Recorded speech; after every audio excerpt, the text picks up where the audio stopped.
Good morning, everybody. How's everybody doing? So we got a great big room today. Good job. So, we're gonna get started. We've got a really tight schedule today.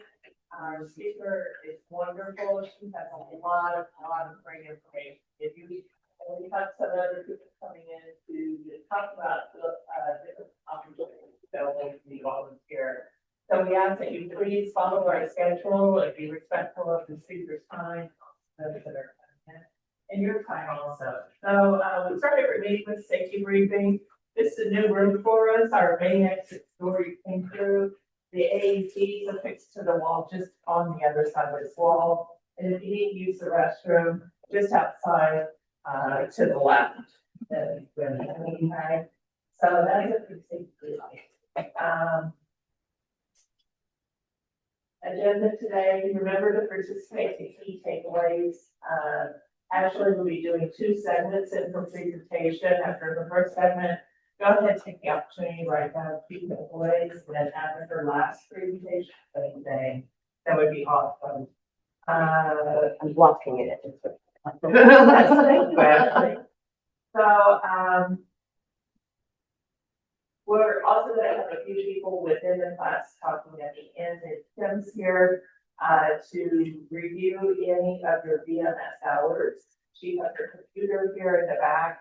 If you would like to just talk with her during the break and see how you're projected for success and graduation. Awesome. So let's go ahead and get started. Michael's going to introduce our speaker. Morning, y'all. It's my honor to introduce Ashley Morgan Olvera. She is the Director of Research and Educational Programs at Texas Invasive Species Institute at Sam Houston State University.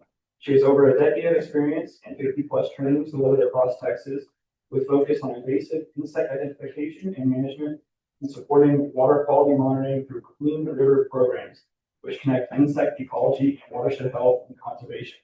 So please let us give a nice warm welcome to her. Thank you all. Just real quick, if you don't have one of these hand towels, make sure that you do. There should be plenty. I didn't put them on every row because I don't know where everybody fits. Just make sure these fit this first. It'll help you take notes as we're going along. So as Roxanne mentioned, first half I'm talking to you about entomology. Second half is invasive species. Entomology, I kind of like to do, but we can do questions during. When I do invasive species, we kind of save questions for the end. It's one of those, if we stop in the middle, I don't get done. There's a lot to talk about. But I appreciate y'all being here and becoming master naturalists in general. So, entomology. What is entomology? So it comes from the ancient Greek word entom and logia, study. So when I started my master's program and I had to take things like entomology, that's when I started breaking down the words, and it helps you understand what they're trying to say to you, because a lot of things go back to either ancient Greek or Latin. So I do break down the words a lot here, because once you start understanding what a certain thing means, you'll be able, insect order, insect family, insect subfamily, right? It's just easier because there are things. So this means that everything is classified within a certain group. It has certain characteristics. A word that gets used in entomology is a German word called Gestalt. I put this word up here because it's one of those, it doesn't quite translate into English, but it's used a lot in entomology to describe the insect's whole being, right? Its overall presence of something. So the gestalt of a butterfly can be easily discerned from the gestalt of a beetle based on certain characteristics. All right, so that's just overall appearance. You'll probably hear me throw that word in, because sometimes, I mean, It's just the insect's gestalt. It's their summary of characteristics that have separated it into something else. So in entomology, you do have different kinds of things that come up. So you've probably heard, you've got your kingdoms, your families. Entomology likes to throw in a fun little thing called tribe. It's just another way to separate things. It's kind of more specific to insects, but they do genus and species, and they have a lot of subspecies which can appear like in plants. So entomology kind of overlaps with a lot of things, and it can cover things from molecular genetics. We use flies to figure out genetics.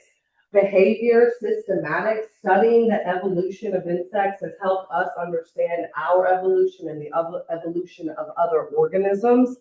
And then how people like me kind of get looped into it is studying things like parasitology. So insects are also an amazing vector at spreading things like parasites. So this is how I've gotten into entomology. So I always kind of have to remind my employees, sometimes they'll ask me questions and they're like, well, that's not what an entomologist would answer. I said, I'm not. I'm a parasitologist. I just really appreciate insects. They're fascinating. There's so many, but I study parasites. We'll talk a little bit more about parasites and invasive species, but it's always nice to just take a minute. Parasites are things that literally depend on something else to survive. So yes, when I was growing my children, they are literally a parasite at that point. They are depending on you to survive. Insects are used as vectors. So mosquitoes spreading dengue fever, malaria, tsetse flies spreading sleeping sickness, all those kinds of insects spreading diseases. Parasites use insects for the exact same thing. Parasites also really love a lot of other invertebrates, which we'll talk more about in invasive species. But other examples are how ticks can spread Lyme disease, assassin bugs can spread Chagas, flies and African trypanosomes, which are blood-infesting parasites, and then your fleas, lice, bed bugs, they all spread a whole bunch of things. But they are also ectoparasites themselves. Sometimes you got endoparasites, things that infect from within. Ectoparasites, things that infest from outside. So fleas, ticks, things that feed on you from the outside. And this is just how I got here. So my master's thesis, I was studying single-celled organisms within Caloptrics flies. So I had a really entomology-heavy background, but I have a lot of crossover and appreciation for insects and parasites. So to kind of get back to insects is where do they fall in the animal kingdom? So I always I take it like all the way back. We're kind of starting from the beginning because it's all a matter of the evolution of things. So you've got your single-celled organisms, like that's what I studied down there, the protists. And then you've got arthropods up there. Within, you've got mollusks, earthworms, arthropods, so things like your crabs, and then also your insects. So insects are within the phylum Arthropoda. So arthropoda means jointed leg.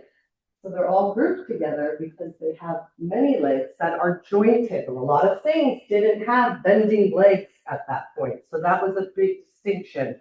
So they're the largest animal phylum. They make up 80% of all known living animal species. Invertebrates have segmented bodies.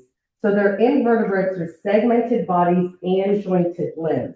So not only are their limbs jointed, but the segments go throughout the body. And we'll show that. So that's how it repeats. So if you think about an arthropod, their segments will repeat again and again. And sometimes they will have limbs that come off of them. And all of that stuff is also repeated through them as well. There's other invertebrates that don't have that kind of segmentation. That's why they're not arthropods. So to kind of get into some of the different arthropods, so they're the largest ones, right? They have repeated segments. They have exoskeletons that are made of cuticle. That is also a unique characteristic of them, to have a hard protective covering, a non-cellular material secreted by the epidermis. So that kind of means it's non-porous, right? It's something that is hard to penetrate. So this is how they create their exoskeleton is also why they were grouped together. They have different kinds of cuticle layers, just like we have different kinds of skin layers. They have that in their cuticles as well. And I know I'm going kind of fast, but it's like y'all don't have, like, this part's not the test. This is arthropods, but we're getting into why insects are under the phylum arthropod. So I don't want y'all like, oh my gosh, cuticles really, like, epi, endo, and so, no, you don't. I'm just talking that arthropods have jointed legs and cuticles. That's what we're talking about so far. And then how it's generated is what separates them as well. There's been a lot of hundreds of years of people looking at how these chemicals are secreted and created is also what confirms them to be arthropods. So the epicuticle is a thin, waxy outer coat. That's what kind of moisture proofs them. The exocuticle is part of chitin, and it's chemically hardened proteins. And then the endocuticle is hardened protein. So it's just a bunch of hardened, waterproof proteins. And them developing, they are no longer soft-bodied organisms, right? A lot of them have their exoskeleton. So that changes a lot. I mean, think about the difference of how much hardier even an earthworm is compared to a flatworm. Flatworm has no cuticle. It's just a mushy thing. You could spray it with vinegar and watch it dissolve right in front of your eyes. Earthworm doesn't have that same effect. It has protection. It has a cuticle, and then arthropods evolve that cuticle even more. So what's also unique to arthropods is molting, right? So they molt to get bigger. So it runs nearly continuously. This is things that we've seen, especially throughout insects, but we see this a lot in other arthropods. So it's called ecdysis. The fancy word for molting is ecdysis. I will not use that word. I will use molting because I think about how a snake sheds its skin, and that's always been more of a molt, but it's the same concept where they have to shed their outer skin to get bigger because, right, they're limited by that exoskeleton. So then they have to shed it to physically get bigger, build up a new exoskeleton, and become a larger creature. So even in just arthropods, so like your horseshoe crabs here, just like we call young insects, those ones changing are called instars. Their molts are also called instars. Instar is a term to just describe a molting arthropod. It's not a term unique to insects. So it's just how so this is just a common example of, most times these are instars that we frequently see in our garden. Will be like your stink bug or your leaf-footed bug, those kinds of instars, your bugs, which we'll get more into. But instars and other arthropods as well, there's going to be a change in size, color, all those kinds of things. There is a physical change in between the instar levels. So far we know about arthropod. Jointed leg, largest animal phylum, invertebrates with segmented bodies, repeated segments, internal and external, too far back. Exoskeletons made of cuticle, and they have ecdysis, right? Those are unifying characteristics of arthropod. So where do insects fit in arthropod? Because we're hearing a lot of overlap. Okay, yes, insects have jointed legs. Yes, most of them have it. They have exoskeleton, and we've seen a lot of them go through molt. So where do they fit into this? So when you're looking at these, this is just a systematic tree. The more branching, that is supposed to imply more evolved. So more things had to change to create this organism, right? So the common ancestor is you having So this is just what they have united. So some ancient arthropod, trilobites came off first. Chelicerates, those are your spiders. So spiders are not insects, right? And it's not just about their legs. We'll talk about that. So we're going to talk about all these briefly. So you got myriapods, those are your millipedes, and then crustaceans right here, and then you have your insects. So crustaceans, so your crabs, your shrimp, they're going to be more closely related. So also another way to read a systematic tree, the more branches means more evolved. More evolved does not mean smarter, it just means more change has happened, right? So more branches, more evolved, the closer they physically are, the more related they are to each other. So if we were to look at this, humans and chimpanzees would be right next to each other, okay? Like that's just to kind of put it in our perspective. So chelicerates, those are your horseshoe crabs, your mites, your scorpions. I'm going to pass around a few to just so everything is.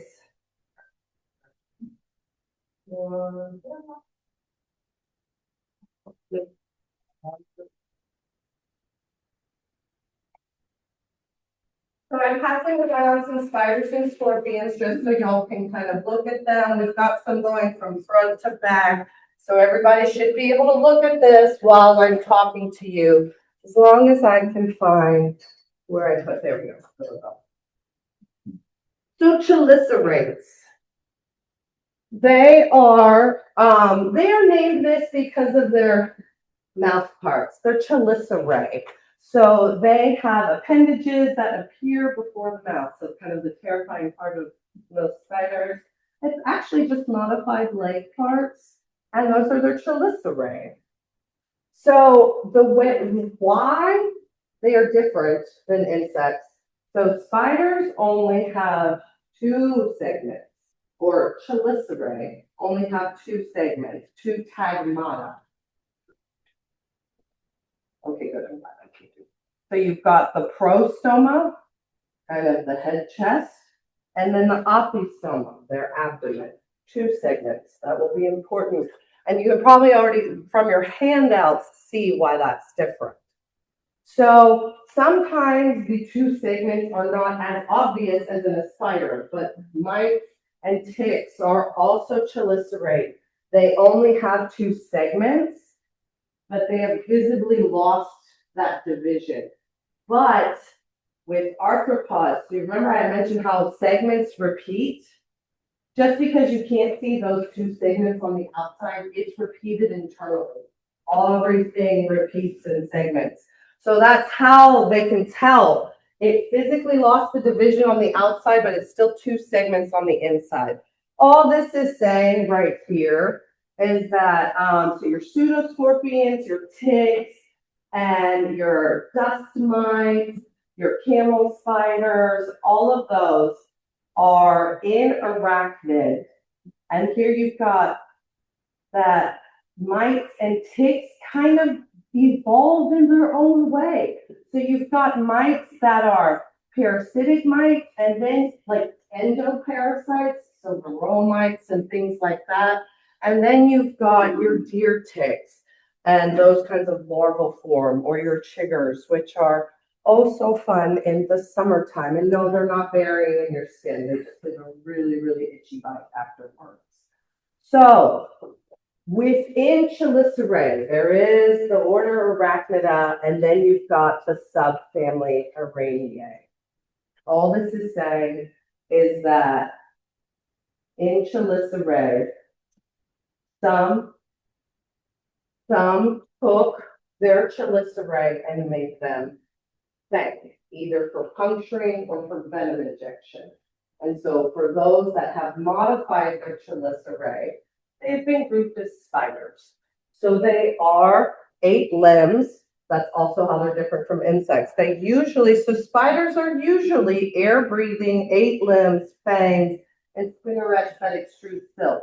But that's only going to be some. There's always going to be a lot of splitting between things. But after your chelicerae, so we've gotten through spiders, then you have your myriapods. So myriapods are basically a lot of legs. So those things that have a ton of legs, yes, they are related to each other. They are grouped in the subphylum Myriapod. So this is under arthropod. There's a little subsection Myriapod. Within there are two classes, your millipedes and centipedes. How do you tell them apart? So the millipede class, so is Diplopoda. Millipede means 1,000, ped means foot. So that means, and then diplo means two. So they're characterized by having two pairs on a segment. I'll show a picture. And then centipede means 100 foot. So just by the name alone, millipede implies it will have more feet, because it's got 1,000 foot. Centipede, only 100 foot. But the way, but also it's important to know, centipedes are venomous. So they tend to look a little angrier, but that's where it will be important to know the difference between one jointed leg on a segment versus two. Centipedes will often have a painful sting with them. None of them here should cause like a very severe reaction, but it is quite unpleasant. And just be careful. They are made to defend themselves. So they have their own. These are not going to be called fangs, and those are not chelicerae either, because we've got them outside of our spiders. Their pincer-like appendages are called forcipicals. So like a forceps. A forceps is fancy tweezers, grab things with, open things with. I always get fussed at in the lab because I ask for the tweezers, and they say, no, the forceps. Yes, you're right, the forceps, but they know what I'm asking for. So the difference between millipede and centipede. This is what we meant by one jointed leg per segment. So one leg per segment is a centipede. 2 legs per segment is your millipede. I was like, I'm very visual, so I was like, don't worry, I have a picture. I'm not going to just throw words at you. So that's how you can tell the difference between a centipede and a millipede. And then for me, overall, the gestalt of a centipede is just angrier. So, you know, if it's got a lot of legs and looks a little angry, just careful, right? It's not looking to bite you, but it will defend itself. Too fun. There we go. The difference. So we're getting there. Promise we're getting there. So the next thing, so we've now eliminated out. All right, so spiders have 8 limbs and they've got chelicerae with fangs. And then you've got your myriapods. They have a ton of legs and sometimes they're venomous. And then we start getting into the subphylum Crustacea. So subphylum Crustacea is going to include crustaceans. And those are going to be what we call decapods. So just like deca means 10 in Latin. So decapod means 10 feet. They have 10 limbs. So our spiders can't be decapods. They only have 8 limbs, right? That's how they've been separated out. So your decapods are going to be things like, I don't think I have like one little crab. Quick question back from centipedes and millipedes. Since we're probably not going to count the legs on this segment, does the centipedes, do all of them have that kind of end that looks like a stinger? They're so they bite in the front end. They sometimes those rear legs do not look as angry, but yeah, but overall down here your millipedes are going to be a darker brown. They're going to kind of move a lot slower. The centipedes will be a little more brownish red, a little more pop to them, and those back legs may not be as aggressive, but yeah, they will kind of have things that their legs stick out more. A millipede kind of hides their legs. They're a little bit. I can picture that. So I was like, once I did that, you know what I'm talking about. Sorry, people not in the room. I mean, the owl should have picked that up. But so crustaceans. So decapods. These are ones that have 10 legs.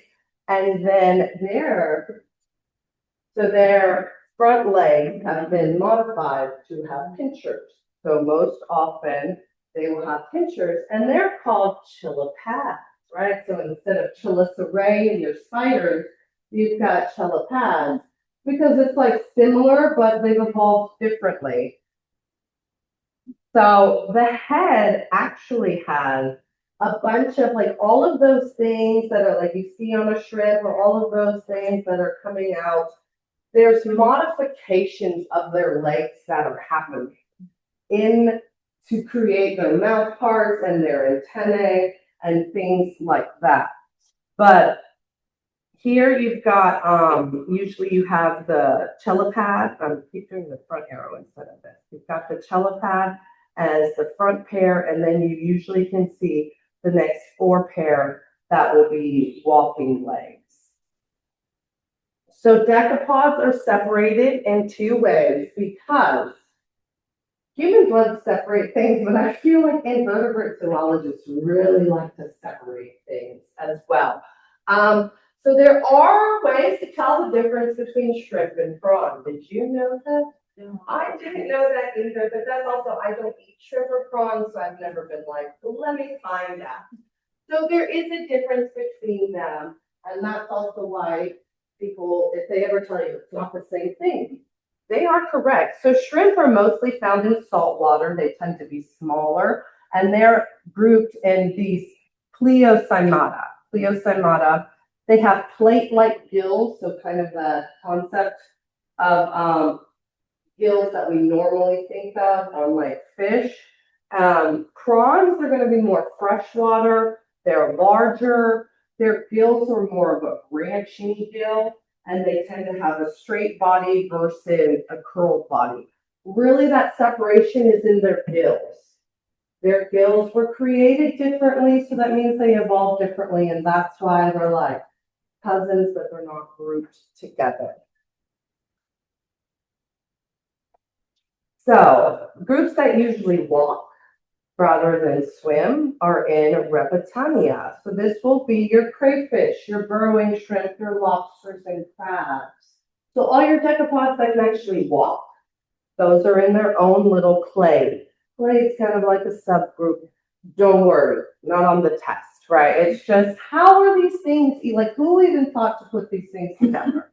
So this is your Reptania. This is going to be, when I think of decapods, my mind automatically goes to Reptania. I kind of forget about, I mean, shrimp and prawns are there, but just to kind of summarize what also is in this. So in the subphylum Crustacea are things like fairy shrimp or krill, fish lice, roly-polies or isopods. So isopods are not part of myriapod. They are their own little group because their legs are different. They don't even have one leg per se, but that's different. Isopods are their own group. So roly-polies, barnacles, copepods, those are all other examples within the subphylum Crustacea. Now let's get to the meat and potatoes. Hexapods. Hex means 6 in Greek. Hexapod means 6 legs. That is what makes an insect an insect. That's one of the first things. One of the first things. It must have 6 legs. No more, no less. And we'll talk about why some appear to have less. So 3 parts. Now we're getting into like the handout that I've given you. We're getting into some of those slides. And feel free to take notes in that as well. What I printed out is obviously not extensive, but it's just some of the good take home. And then please feel free to write on that. It is yours. So they are broken into 3 parts. So instead of having 2 parts, back up. So instead of having 2 parts like spiders, they have 3 parts. That's the other thing. 6 legs, 3 body parts. So hexapods can be pollinators, basal consumers, scavengers, detritivores, a bunch of different things. So class Insecta means to cut up. So I think on one of those slides, so that is what Insecta means. It means like dissect, insect, to cut up. So basically someone in Greek, ancient Greeks looked at something and went, that looks cut up insect. And it's not. I mean, that it sounds silly, but that's how a lot of naming started. Just a really long time ago with someone that created a good word to describe it. It's just we no longer speak those languages. Then, so you have your class Insecta. to cut out. These are going to be your true insects with external mouth parts, or your ectonaphs. And then you also have your class Entomapha. So so entomology does change. Back when I took entomology 15 years ago, those were all grouped together. The insects with the internal mouth parts were not, they were a subclass within insects. Now they've been separated out. Basically, the class Entonaph, ento means in, naph means mouth. They don't have outside mouth parts, they have inside mouth parts. And even 15 years ago, they were grouped together until people study more, and then they go, no, they really shouldn't be grouped together.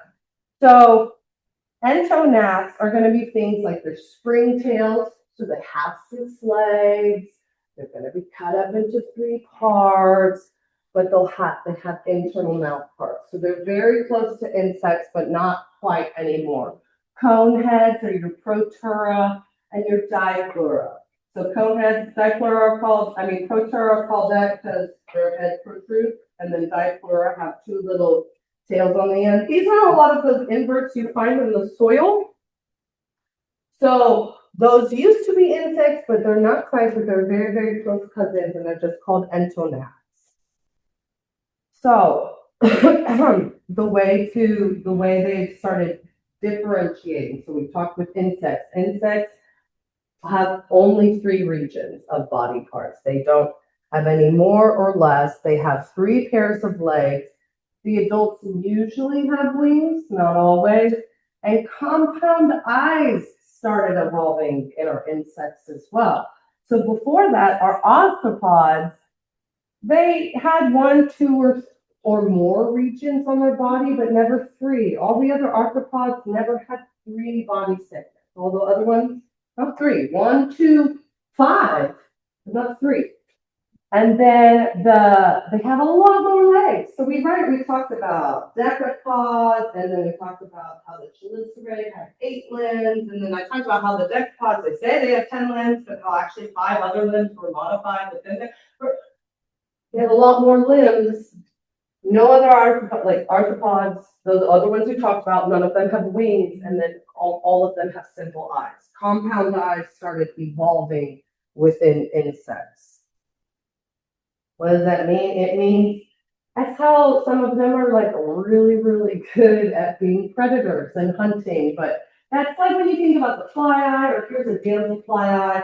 Imagine a bunch of simple eyes compiled together to form one big eye, and that's their compound eye. So we are in hexapods, and we are now finally into insects. So we've talked about how hexapod means 6 legs. Insect is 3 parts, and it means to cut up. So you can also, in most insects, that's also what it means, is you can clearly see the difference between the body segments as well. That's also, if you think about all the insects you have seen, and now after this class, you'll be looking at them a lot more closely, and you'll be like, oh my goodness, she was right. I can clearly see 3 body segments in just about any insect I'm looking at. So these insects are all ectonaphs, right? Officially now, all insects are ectonaphs. That means all of their mouth parts are on the outside. On the outside, they can have chewing mouth parts, many different kinds. So we'll get into that. But what is an insect? Again, it's 3 body parts. On the head, though. So now we're going to talk about requirements on the body parts to also keep it with an insect. The head will have eyes and antennae both times. Sometimes the antennae are highly modified to where you don't even see them, or sometimes that might be the only thing you notice about the insect. The thorax. Thorax is where their legs are stored. Their legs are always kept on the thorax. It may look like some might be stuck on the abdomen and stuff like that, but legs on insects always generate from the middle part, the thorax, legs and wings. Also, the thorax will have 2 pairs of wings. Either insects will have, if they have wings, they will always have two pairs of wings, but we will talk about those wing modifications.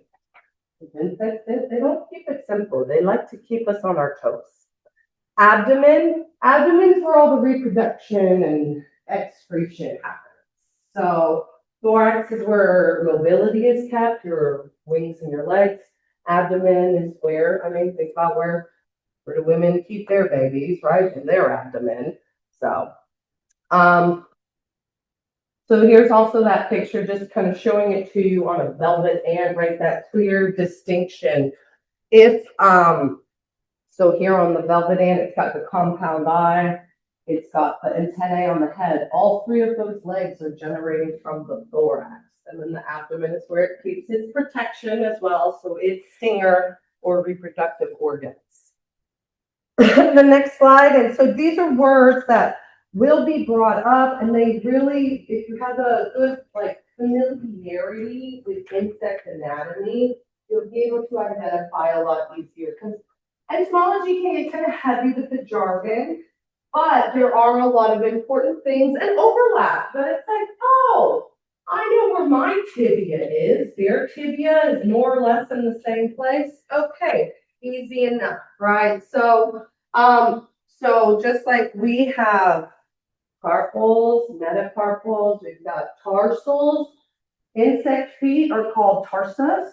Their legs are called tibia. Their eyes are called eye. Their head's called a head. So there's a lot of things, and their femur. So right, they've got a tibia and a femur as well. So they have there is a lot of overlap where in anatomy, you could be talking about a human femur or elephant femur or a grasshopper femur. So mouth parts, a lot of the way, so the reason I'm kind of covering anatomy and putting all those things out is the reason other insects get grouped together is how different things evolve. So a lot of insects have made different changes. They like to use grasshoppers as the overall example because grasshoppers have very nice, clear lines of the different parts. The really important parts that we talk about most in modifications are going to be your mandible. So their mandible is their jaw, and then their clypeus, kind of their upper lip area, and the fronds. So kind of their front plate. There's a lot of modifications that happen in those areas that allow them to have different lifestyles. So here are just some modifications. So the clypeus is the red, and the mandible is the yellow. Those are all just different modifications that have allowed these insects to have completely different lifestyles, right? Where you've got your sap feeding, and then you've got your pincers, and then kind of more of your predatory horns as well. So it's always going to be based on what they eat. So words that come up often, you've got chewing mouth parts, piercing, sucking. So piercing, sucking is going to be more what you used to describe a mosquito, something that has to pierce and then draw something out, or like an aphid or any of your plant-feeding insects. They are piercing and drawing something out. A butterfly is going to be more of a siphoning because they're not piercing anything to get it out. They're drinking nectar or things that are readily available. And then sponging is often what's used in flies, but flies will also, if you've ever been bit by a horsefly, that is them cutting you so then they can sponge up your blood. So it's a little bit of both. It's a little bit of everything. So again, just modifications happen a lot in insects, but that's why they're often grouped together. So that's why you might look at two vastly different flies and be like, how on earth are they grouped together? And sometimes it's their mouth parts, and sometimes it's going to be their wings that unite them. There are also modifications that happen in the legs. So on your handout, there's going to be a few insects on there with their legs that don't have what kind of leg type of ribbon. Feel free to write in if you. We'll talk about them as we go, but so there are many modifications that also allow an insect to have the life that it wants. So in our example of the grasshopper, it has very modified femurs and tibia to allow it to jump. Over here, on this letter H, that is what we call like a pollen gathering leg. So that's what you're gonna see on most of your bees, your bumblebees, your honeybees, all of that. They have modified legs to help them collect pollen and take it back. Digging insects have modified tibia, or I mean, they have, modified tibia and tarsa. So basically they've modified their forearms and their toes to allow them to dig or to roll dung, right? All of those have been modifications. And again, the parts are the exact same, our parts on the naming. So here are just a couple of those examples of modifications where you can have a running leg, it can be a swimming leg, pollen carrying, digging, grasping, or like they're predatory. So like your praying mantis, they've got predatory arms, but also there'll be predatory legs, right? So there's a lot of different modifications to the leg. Antenna types is also how you separate out a lot of things within a lot of things. And I just like to put this one up here because antenna types, they often stick with the scientific words, which is great, but I mean, even I forget what flabellae means. And so I like to put this up, but also provide y'all that next slide also kind of says like that serrate means sawtooth. And that monophyllorm means that they're the same size. They might have a little bit of hairs on it, and silent. But the different types of antenna is also how these can appear within the same family, right? Like depending on what kind of order you're talking about, like your butterflies or your beetles, there were a lot of different antenna types that appear just within those same groups. So wing types as well. Again, if they have wings, it will always be 2 pairs of wings that an insect will have. Diptera, or your flies, have a reduced pair. Those are called halteres. We'll go, don't ever get into all the orders. But halteres and that reduced wing, that is what groups all flies together. So you may think, what does a horsefly, a crane fly, and a mosquito have in common? Because they look pretty much nothing alike. The wings. They all have that reduced second pair, and that's why they're called a fly. That's why their group is a fly. That is their unifying thing. As I'm telling you, as well, just keep us on our toes. I'm like, well, there's something. And then Coleoptera have something unique about theirs as well. Their outer wings are always modified to be a hardened outer wing. It may not be fully hard like lightning beetles, like lightning bugs or beetles, and they don't always, or some have softer wings. Not lightning bugs, but there are other beetles where it's not as hardened as like the ladybug or some of these that we're passing around. But in Coleoptera, we call those elytra. So Diptera have halteres, and then beetles, that is their outer wing, and it's covering the membranous wings. So when those wings are folded on their back, they just look like a hard-shelled little thing. And then when they take off and fly, you're like, oh my God, because they've been hiding wings the whole time. All this is saying, don't worry, all this is saying is that wing venation matters. Wing venation is how other things are grouped together, because they've actually done studies and seen that wing venation evolved in different ways for these different insects, and they don't even do it the same way. So also it's just kind of pointing out that in insect evolution and classification, they look at everything. And I study odinates. Odinates are known to basically have like very consistent,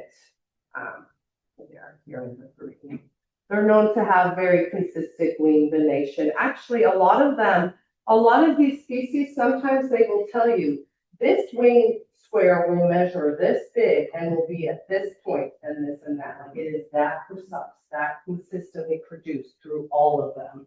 That's how you can identify some species is based on their wing venation. It is that consistent within an order. So another thing that they like to vary, so we've got leg variation, mouth part variations, antenna variations. These are all modifications to allow them to have different lifestyles. Another variation is the pronotum. I always like to use the cockroach for this one because the cockroach has a very pronounced pronotum. It covers its head, right? So there will be, and there's just different ways. So having some pronotums that are cut out like that. Grasshoppers have their pronotum that's more like a collar. You might read, oh, this beetle has a pronotum with no teeth. You might be like, what? Why would a pronotum? Trust me, it helps separate it out from something else because there is a beetle out there that looks exactly like this that has a pronotum with teeth. And what they mean by teeth, if they're talking about teeth on the outside, they mean something jagged, something that looks like teeth, right? So a jagged edge is what they're talking about. So are these insects here? Yeah, they are. Oh, too far. Oh, it's too far. Yes, they are. They're larval insects, but they've got 6 legs.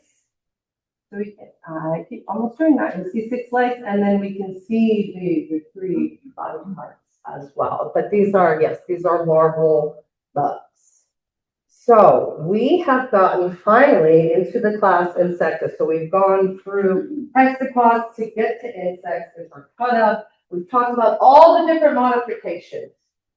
I loaded all that stuff in the front. So now once we get to orders, it's just like, oh, that's why she talked about all this stuff. So insect orders, a common way to know if you are talking about an insect order, it's not always, but if it ends in a patera, like a pterodactyl, ptera, if it ends in a ptera, you are often talking about an insect order. So Coleoptera, Lepidoptera, Orthoptera. Not all the time, because I study Odonata, so they like to keep it interesting. Families, so you've got your orders, then you've got your families under your orders. Families often end in ide. So Papilionidae is the swallowtail family. Cicadelidae is some cicada and leafhopper families. And then subfamilies often end in ine. So Cicadelidae would be a subfamily that's under a family. So families often end in ide. Subfamilies are ine. Tribe, then unique to insect groupings. Those end in ini. Ini. I still don't get tribes. They try to explain tribes to me. It's just, again, it's another way where it's like they're not fully different enough. There's enough, that's where that Gestalt word comes in. Gestalt falls in a lot with tribes, is where there's still something about them that unites them, but they're not quite sure. So overall, insect orders often end in patera. The families will often end in ide, subfamilies in ine. So on your sheet, these are just a lot of common insect orders, and we're going to go through most of these today, because these are things that you encounter all the time, especially being a naturalist, being out and about. So how insects are classified in general, they are the kingdom Animalia, the phylum Arthropod. That's why I started all the way back at Arthropod. We are in the class insect, and then they will list the order. So this is a Mantodia, but you see that? You know how I said, oh, most orders have patera. I said most orders. So they're in the order Mantodia. I know, right? They're the family Mantidae, so the ida is sticking in there. And this one is Stagmomantis carolina. Common name, Carolina mantis. The thing is, with insects, using the common name, it's not like ornithology. With birds, you use the common name, period, stop, because the common name is how they've accepted universally, right? That is not how it works with insects. So this was something I learned very early on taking entomology. I grew up calling cicadas locusts. I thought when the Bible talked about a plague of locusts, I thought they were talking about cicadas, a plague of cicadas. No. Over there, locusts are grasshoppers. They were talking about those big old grasshoppers. And commonly, that is what locusts are called. But I was in a region where we called cicadas locusts, right? Point is, I'm talking about completely different orders of insects. And you can't really use common names with insects very often. Invasive insects, yes, you can. We'll talk about that differently. But that's why oftentimes common names are going to be really confusing in the entomology world. So they like to stick with the scientific names because those change too much regionally. I remember my mind was like, what?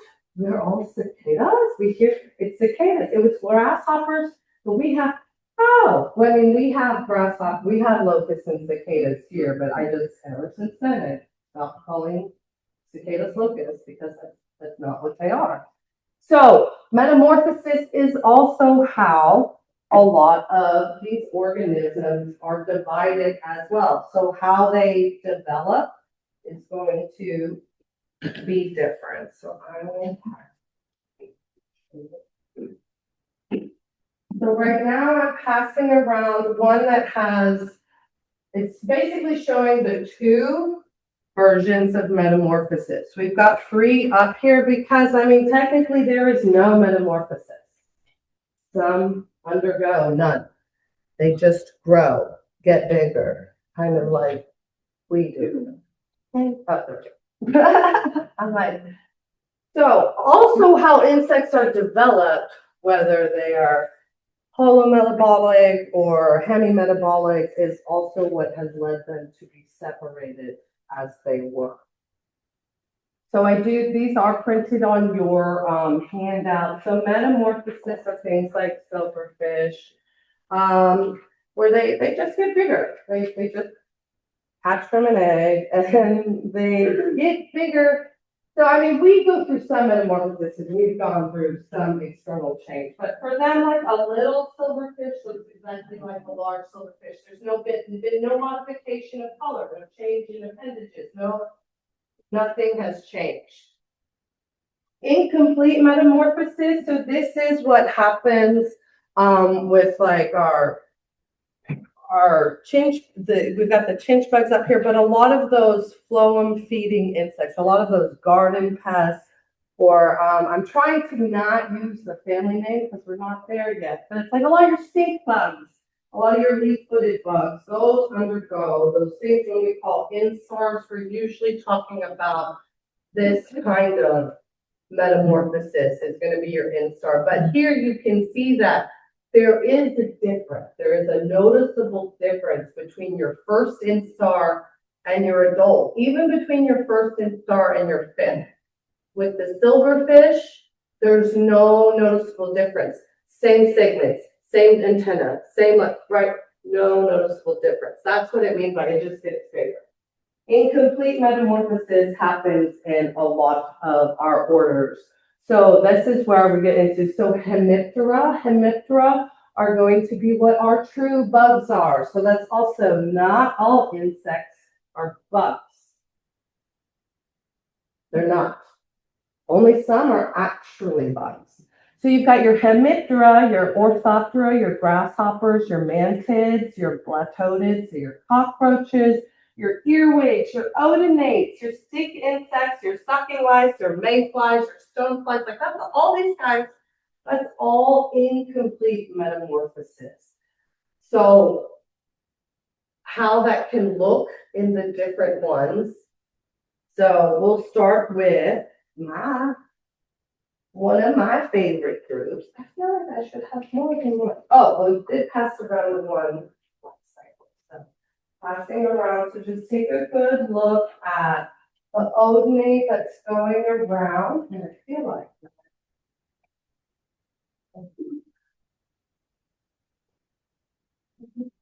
you're doing exactly what you need to do. I was like, then let me start.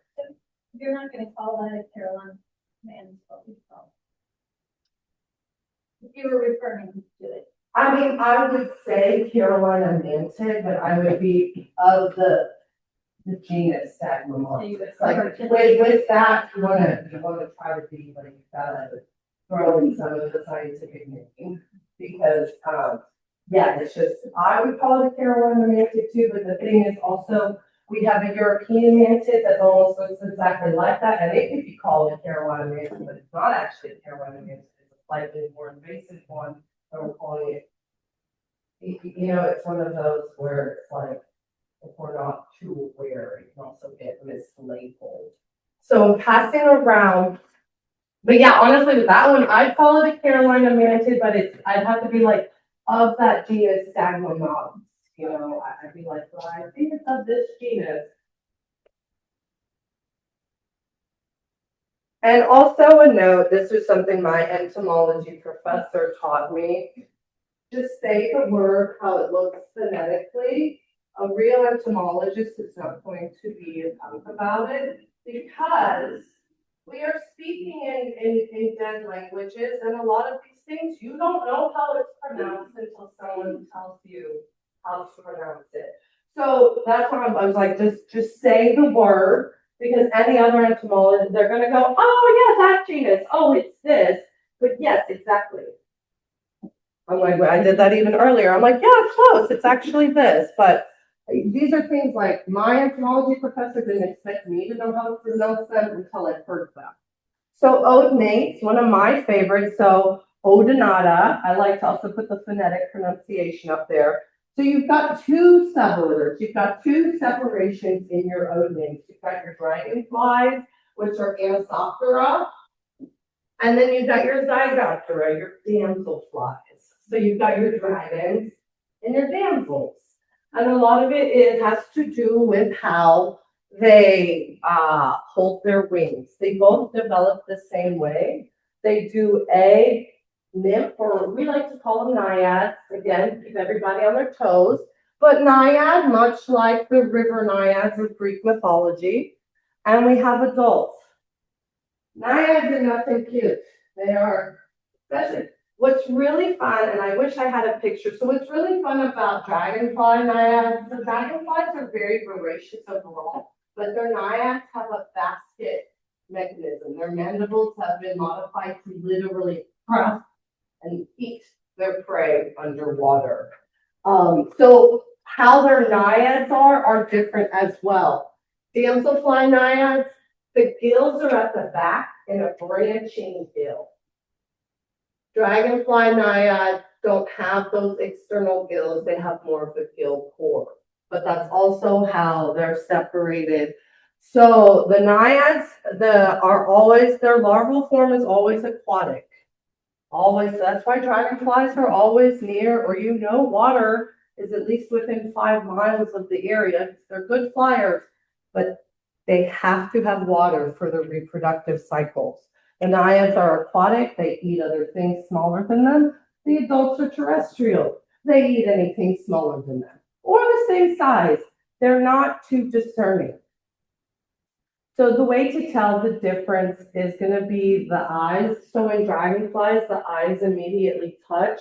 In damselflies, you have a separation in the eyes. They don't immediately touch. The way their wings are held is different. Dragonflies' wings are always flat. They physically do not have muscles. Like they cannot contract their wings all the way back. They don't have the anatomy for it. Damselflies can. They keep their wings folded like a butterfly would. That's my little guy, the collector again. And then, as I mentioned earlier, the way their larval forms are is also different, and it comes down to how those gills are kept. So that's dragonflies, that's odin eggs. Odin eggs is basically dragonflies and damselflies. So next time you're out, I love my damselflies, but overall they're dainty. So you're gonna see something fly by and you'll be like, oh, a damselfly. And then you might watch a dragonfly snatch and eat it out of the air, and that's just the circle of life. Next one, everybody's favorite fruit, cockroaches. No trust. So, not that, I mean, well, we're gonna pass them around, but just while you're looking at the cockroach, look at what kind of antenna does it have? Does it have a pronotum? What kind of wings does the cockroach have? Things like that to just kind of notice. And I'll start the next ones in the back. Again, don't worry about this systematic tree. I just kind of like to show how things are related to one another. We'll get there. Really, what this is saying is that one of the closest relatives, so mantids branch off before you get to so mantids are very closely related to cockroaches is what they're saying. And that termites are sometimes embedded within cockroaches as well. So you've got your mantids, and then Lactodia is going to include your cockroaches and your termites. So the termites and cockroaches are very closely related, and the nearest cousin is going to be your mantids. So that is so they do the incomplete metamorphosis. So we're still in all those incomplete metamorphosis insects, right? We're still in those. So they have chewing mouth parts that are on the underside. The nymphs, so we've gone back to the nymph term, are often wingless. Thank goodness. It's easier to find them. And then their head is usually small and hidden under a pronotum. Almost all cockroaches have that trait. Their bodies tend to be broad and flat. You think about, like, there's not a lot of volume to cockroaches. That's a gestalt that goes throughout there. Running legs, boy, do they have running legs, right? I mean, do they run? And they have compound eyes and two ocelli. So compound eyes are right up here. Ocelli are basically additional eyes to help with perception and depth. They're kind of more of a simple eye. But combined is also why sometimes you can never catch them. They perceive you before you perceive yourself. If the adults do have wings, they're called tegmina. So they're tegmina because they're not as hardened as an elytra, but they've kind of got like this waterproofy weirdness to them. They're membranous. So they have membranous wings as well. It's just not as clearly like, you think about a dragonfly's wings, and their wings are like a stained glass where you can clearly see. They have membranous wings, but like not as much venation and all of that is happening. And the way that their wings venate was also why they were grouped together. Y'all might remember that circle with all the different kinds of wings. Yeah, it's just they have longitudinal and cross pattern venation. So the wing venation, yes, ma'am. You might be able to talk about it, but what is the difference? Why, or how does wing venation impact the insect, and why did it venate that way, I guess? Ooh, that is like a much deeper conversation. And a lot of it just has to do in their own way, they adapted for different flight reasons or things like that. Like the fact that like dragonfly wings evolved the way they did, where they don't have the contracting they didn't need to. But then you've got these waterproof wings that cockroaches have, and that's a much deeper, like there's a whole class about like insect evolution, just the evolution that's happened with an insect. And I didn't even go down that path. It's a very good question, and oh my goodness. But a lot of it, it's just, It was just different environmental stressors millions of years ago, and some evolved the same way and some evolved differently, but it was just basically to eat however they could get to their food. And that's why all these different wing modifications happened over time, or maybe the different amounts of oxygen that were in the air when they were evolving, and it's all, yeah, oh, that was really good. Okay, so termites, that's right. All right, so under Blacktodia, so Blacktodia is more of a, you've got your cockroaches and your termites. Isoptera is the suborder, the superfamily. See, that's her suborder, superfamily. It's just a group. So the group is Isoptera. So termites are usually, they're nymphs or wingless. They are white, soft-bodied, and here's where that moniliform comes up. They have uniform orbicular antenna.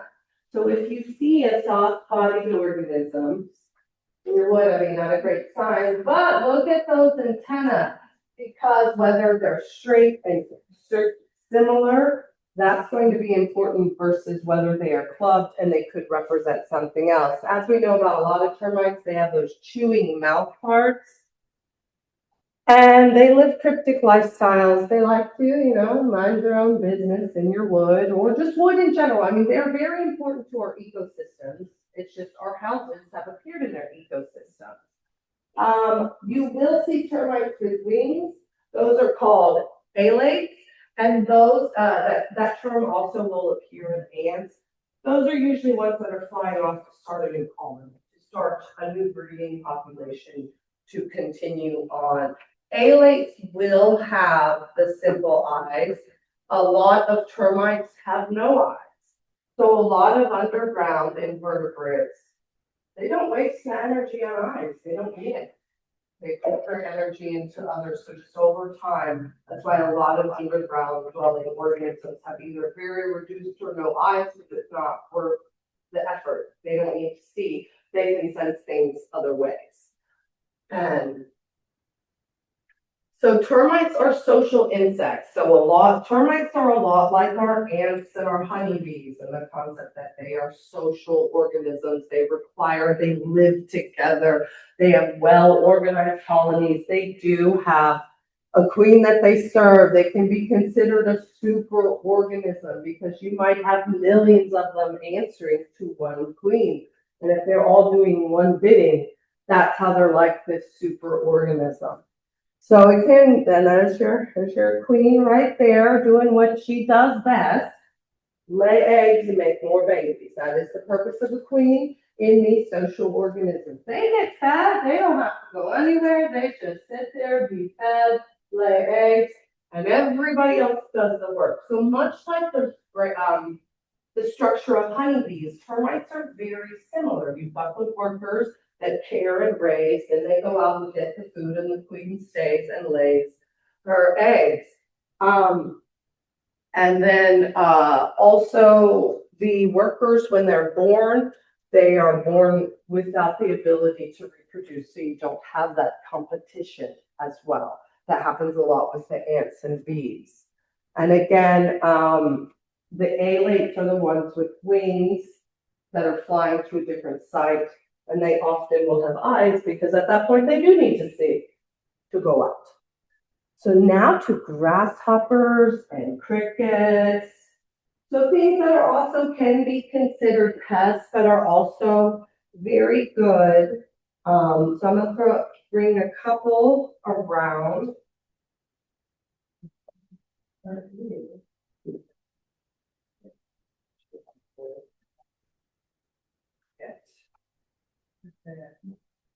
So what's being passed around are some grasshoppers, crickets, and then one is a mole cricket.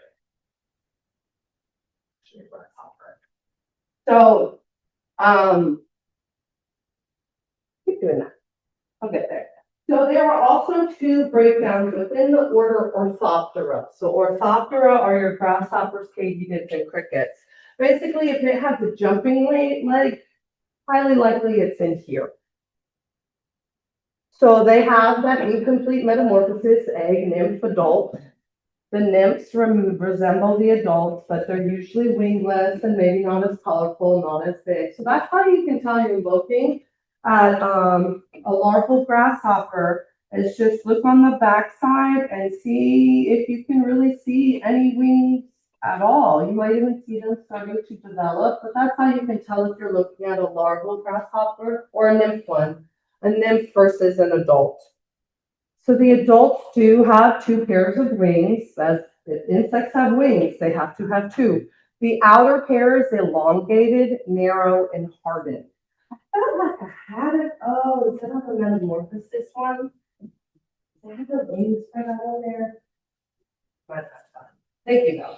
I was hoping I had a grasshopper wing out. So the outside wing is going to be a little bit harder, a little bit sturdier because it's the protective wing. And then the under wing is actually shorter. So that's what they mean by fan shaped, is it kind of fans out. That's also why you might have like seen one flying and you're like, ah, because the wings can get quite large. So you have your grasshoppers, your katydids, and your crickets, and they are different families within this order. So here's this. This is a good picture. I was like, I knew I had it somewhere. So this is how the forewing is usually narrow and elongated, and then the back wing flares out like a fan. So on a katydid, that's also their top wing is gonna probably resemble more of their exoskeleton. It won't be as obvious and not as flimsy and membranous as the second wing, because usually the forewing on most insects has some extra protection because it's the wing that's most exposed. So they are known to have chewing mouth parts. They all have chewing mouth parts, whether if it's an orthopteran, it has a chewing mouth. It will bite you. Again, it's not trying to eat you, it is defending itself, but it will use its jaws. They have hind legs that are sartorial, so they jump around. And they are also known to communicate through stridulation. So grasshoppers also have a drum on them. They have a unique drum organism. It's called a tympanum. So if you've ever been in band, the timpani band, that's exactly where it got it from. It's basically like a hollow area with something with a, not skin, but with a covering over it. And then they use their little serrated legs to then rub it on there and create music. So the location of the tympanum will also separate out different grasshoppers and crickets from one another. They're not always in the same spot. So the location helps. So and here it is on a live specimen. That's the tympanum. So that's how they make that sound. They basically have a little drum on them and they just go to town rubbing it, and also how they do it is different. So the difference between, so we're talking about the difference between, where is it? Oh, it's too far back. Between katydids and crickets.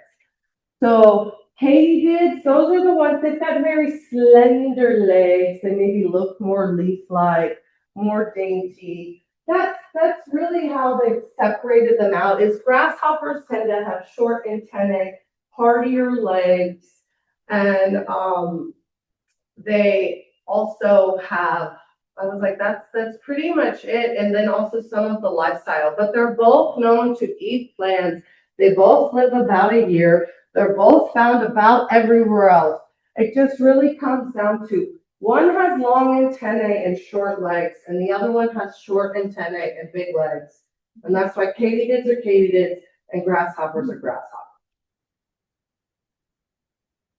It's like they're diurnal. I mean, omnivores. I mean, they say grasshoppers, they eat a lot of things. I'm like, so mantids. So we had talked about, right, we're kind of going in order that mantids are closely related to our cockroaches and termites. But here when we get to mantids, we get to start. We get to look at some This is where we're starting to see some more leg modifications, right? We haven't had, I mean, we've had so grasshoppers got your jumping legs, right? That has appeared. Now we get some front leg modifications happening. We got some predatory mouth parts happening. Like, yes, they are trying to bite you and also defend themselves, but also they have predatory arms. So what makes a mantid? Chewing mouth parts, predatory arms, triangular shaped head. Yes. Long, elongated body.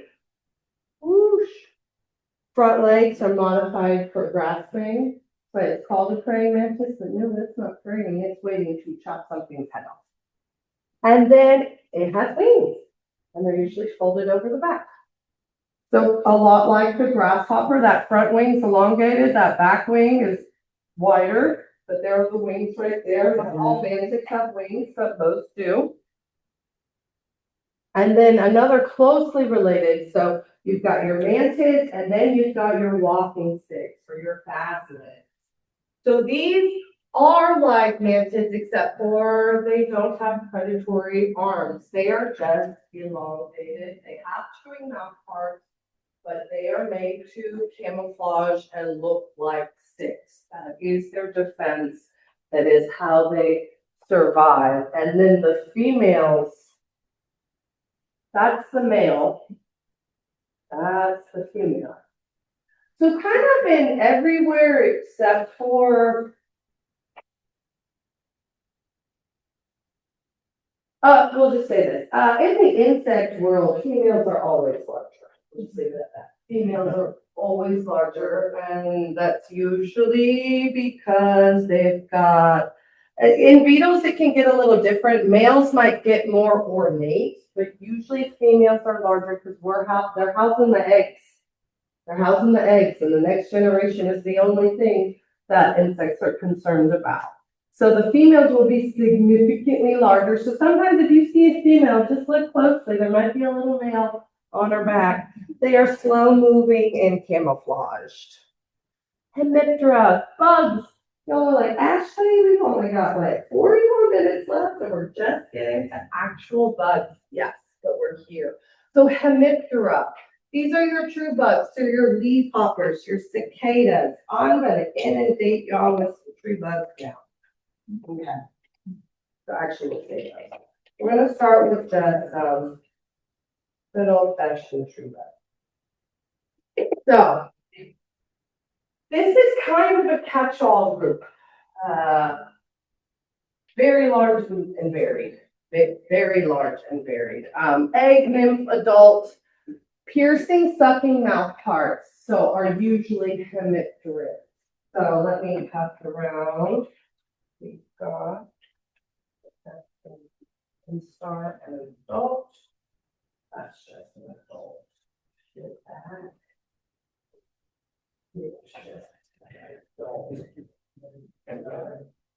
So hemipterans, these have piercing, sucking mouth parts. That's mainly because they feed on plants. So they are piercing and removing phloem for their benefit. Some are predators, some will feed on blood, like your assassin bugs. So I have like some assassin bugs on my windowsill. I like that. I keep them there. They keep the flies away. I watch them. I know they're not the bad ones, but please just be careful. Assassin bugs and kissing bugs can be mistaken for each other. Kissing bugs do feed on blood. They do carry a harmful parasite. Kissing bugs are native to our state. It tends to be a little more west and a little more south of us. It is a very possible thing. So just keep that in mind. Parasites. Like it's always. So hemipteras go through that incomplete metamorphosis. They have instars, they're often wingless, and the adults usually have. So hemipterans, again, it's a catch-all. So there will be some that have no wings, but like bed bugs have no wings, but most have 2 pairs of wings. So they feed on plants. Some will feed on blood. Most of them keep their wings over their back like a roof. or like a tent. So to kind of just show you what weird catch-all it is, right? So all of those organisms, what they have in common is their mouth parts and that they hold their wings over their back like a tent. Most are small. Cicadas get pretty large, though, especially our cicadas. Like those northern cicadas over here, they're small. But aphids and scales, those are hemipterans, and they have live births. They don't even lay eggs. They just birth live babies. And do they even have wings? No. But do they have piercing, sucking mouth parts? You bet they do. Throw them in hemiptera. Again, it's kind of a catch-all. And hemipterans can be very good at spreading plant pathogens and parasites. I talk about quite a few hemipterans as an invasive species biologist. There are a lot of bugs that cause problems as well. And like aphids, so other hemipterans can excrete honeydew as well. So we've got, so within hemipteran, you've got the heteroptera. Hetero meaning different. What that means is the front and back wings are different from one another. And then you've got, so this is within hemiptera. So within the bugs, you've got heteroptera, which are some insects with different wings. So like the shield black bugs that we just passed around, keep doing the wrong button. Their forewing is hardened. Their back wing is membranous. They have different wings. Homo, they mean same. Homoptera, their wings are exactly the same. So I'm gonna pass by a cicada and I'm gonna do another. I want to compare. I was like, because I want to pass by the cicada and here. But just looking at how different wings and then that's all the same wing and pass those around together. So what's going around now is a cicada that's showing you Homoptera. And then again is that shieldback bug going again, just so you can kind of see. So within bugs, you've got bugs with different wings and you've got bugs with same wings. And they're all, but these are all actual bugs. So a cicada is actually a bug. They even call it a bug. And no one can fuss at you because it's a bug. Homoptera. So more of these same wings are ones with like no wings, which is how their wings are the same. So aphids, your whiteflies, your scales, your mealybugs, those are all considered Homoptera, same wings. And they are the ones that excrete a lot of that honeydew that attract other organisms like ants or ladybugs to feed off of them. Aphids are very good at spreading pathogens, so can whiteflies as well. Again, a lot of these bone-feeding insects, just like mosquitoes can give us blood parasites, they can do the same thing to plants. And then carmine number 4 is made from the cochineal scales. So we grind them up and become carmine number 4. So just a quick little, all right, so we are in Homoptera. We're still in those same winged ones. So right now we have the, I'm going to pass it on to the cicada. So we are still in our same wing ones. These are hoppers.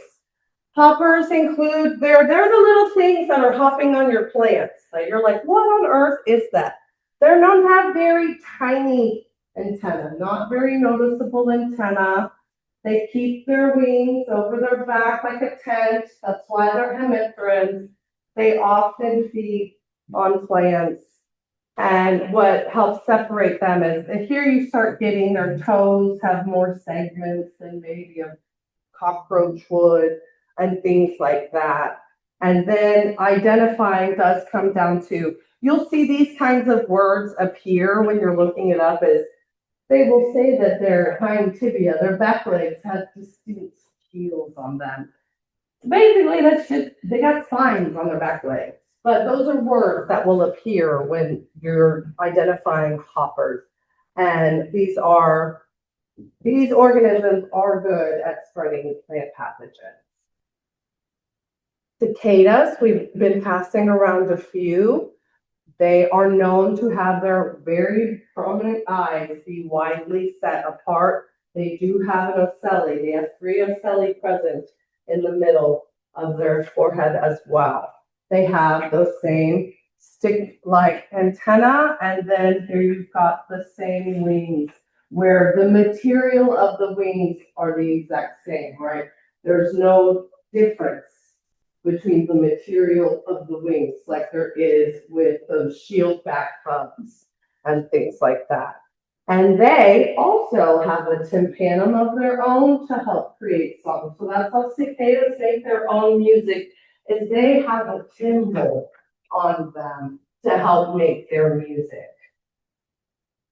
A lot of these are out right now. So if you've ever been out and you looks like somebody hawked a, oh, you're looking, I got you. If someone hawked a loogie, they did not. That is a spittle bug creating its environment. So they're frog hoppers or spittle bugs. They're called frog hoppers because they kind of look a little bit like a frog in the face compared to the other ones. And they are creating spittle from the plant sap that they are draining the plant of sap, and then that is kind of the excretion, and they're using it to also cover themselves up to hide amongst what they are eating so then nothing can predate them while they are predating the plant. Tons of spittle bugs are out right now, a ton. So the nymphs are what we call the spittle bugs. The adults are the frog hoppers. But again, that spittle is because they are drawing the liquid out of the plants. So these are Cercopodia is frog hoppers, and they're going to be different than those other hoppers we were talking about. And a lot of it has to do with the fact that they have different wings. These are not homopteran. All right, different winged ones. So just to kind of point out, right? So we did some Homoptera, so now we're Heteroptera. We're still in the bug world of shieldback bugs. Scutellum is also going to be an anatomy part that comes up pretty often, is going to be the scutellum. So if you're trying to identify different stink bugs, scutellum is a word that will come up, or they might say this scutellum is small, or it is red, and this is green. And so that's just going to be, but that is that triangular portion on the back of that stink bug. And some of these can be aquatic. Some more of those different wings. So they do, so shieldback bugs, being a true bug, they do have piercing, sucking mouth parts. These are the groups that can also predate. So here we've got, this is getting more towards your assassin bug kissing bugs. Those are also clone feeding. But here you've got, the wings are not like a tent. So it's a different group. You've got the ones with the same wings that hold over like a tent, the ones with the different wings that don't hold over like a tent, but they're all still bugs. Stink bugs. So stink bugs are in the family Pentatomidae.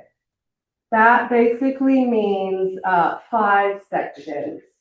So it's talking about the 5 antennal segments on it. Yep. So most stink bugs will have 5 antennae segments on that. What's important about stink bugs is not all shieldback bugs are stink bugs, right? Like there's a lot of bugs out there that have this scutellum, but not all of them are going to be pentatomids in the stink bug group that also relieve a pungent smell. So your assassin bugs, these are your reduvidae. So we're still in the bug world.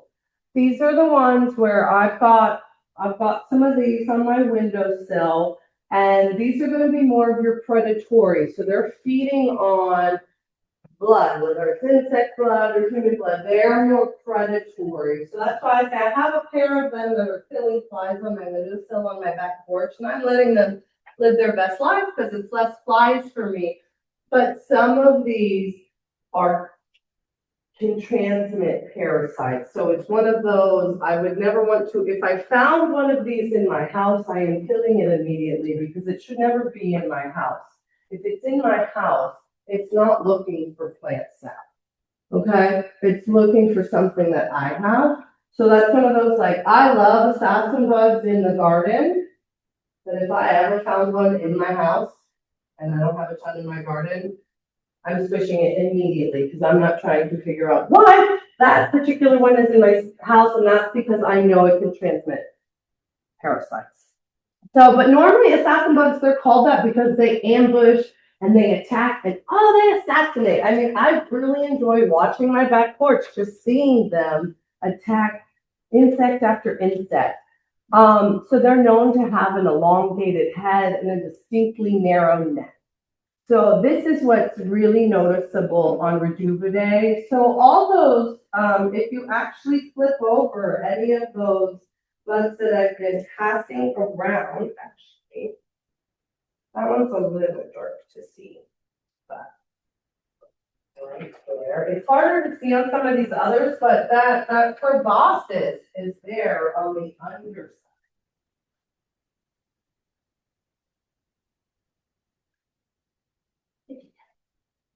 I was like, the one up front went really well, but you can usually see the proboscis, but on assassin bugs, they're really noticeable from the side. But proboscis, just like they call that for a butterfly mouth part. So they have proboscis. You've got your leaf-footed bugs. Those are not stink bugs, but they are their own group. They're just called that because they've got the leaf foot in the back. And they're Heartwood have those nice decorations. So this is one of the ones I used to call stink bugs, but they're not. They don't stink. They're not pentatomids. They're leaf-footed. They're actually a different family altogether. But these are all plant-feeding insects that you will see in your garden. Thrips are a lot more. They're very small, and they can find them kind of amongst other, like if you're doing dirt traps and things like that, if you're setting up delays traps to kind of look at underground or other organisms, thrips can be found kind of out there. It's hard, but they are very good plant feeding organisms. And thrips are often used in the biocontrol world, where we have been trying to use them to kill off invasive plants. Because most of them feed on plants or fungi. Some are bad, like the chili thrips, and then some are good that we're trying to use as a biocontrol, like a Brazilian pepper tree thrip. But a thrip is just a weirdly winged insect. So now we're into what most people think of when they think about entomology. We are now into the fully metabolic insect. So that would mean something that looks completely different than how it did. And I know you might think a dragonfly larva and a dragonfly looks significantly different, but when you think about the difference between like a beetle larva and an adult beetle, there's actually a lot more change that is happening within. So these are just different types of forms. We're not going to go too deep into this, and I have sent y'all all this presentation as well, or I sent it, and so y'all should have that one to look over this. There are different types of larvae. Not all caterpillars are built the same, not all grubs are built the same. The way that the larva up here is also how things are separated out. Again, we're not going to go really deep into this. Gotta give y'all a little bit of a break before, but it's just the different types of pupa are also important.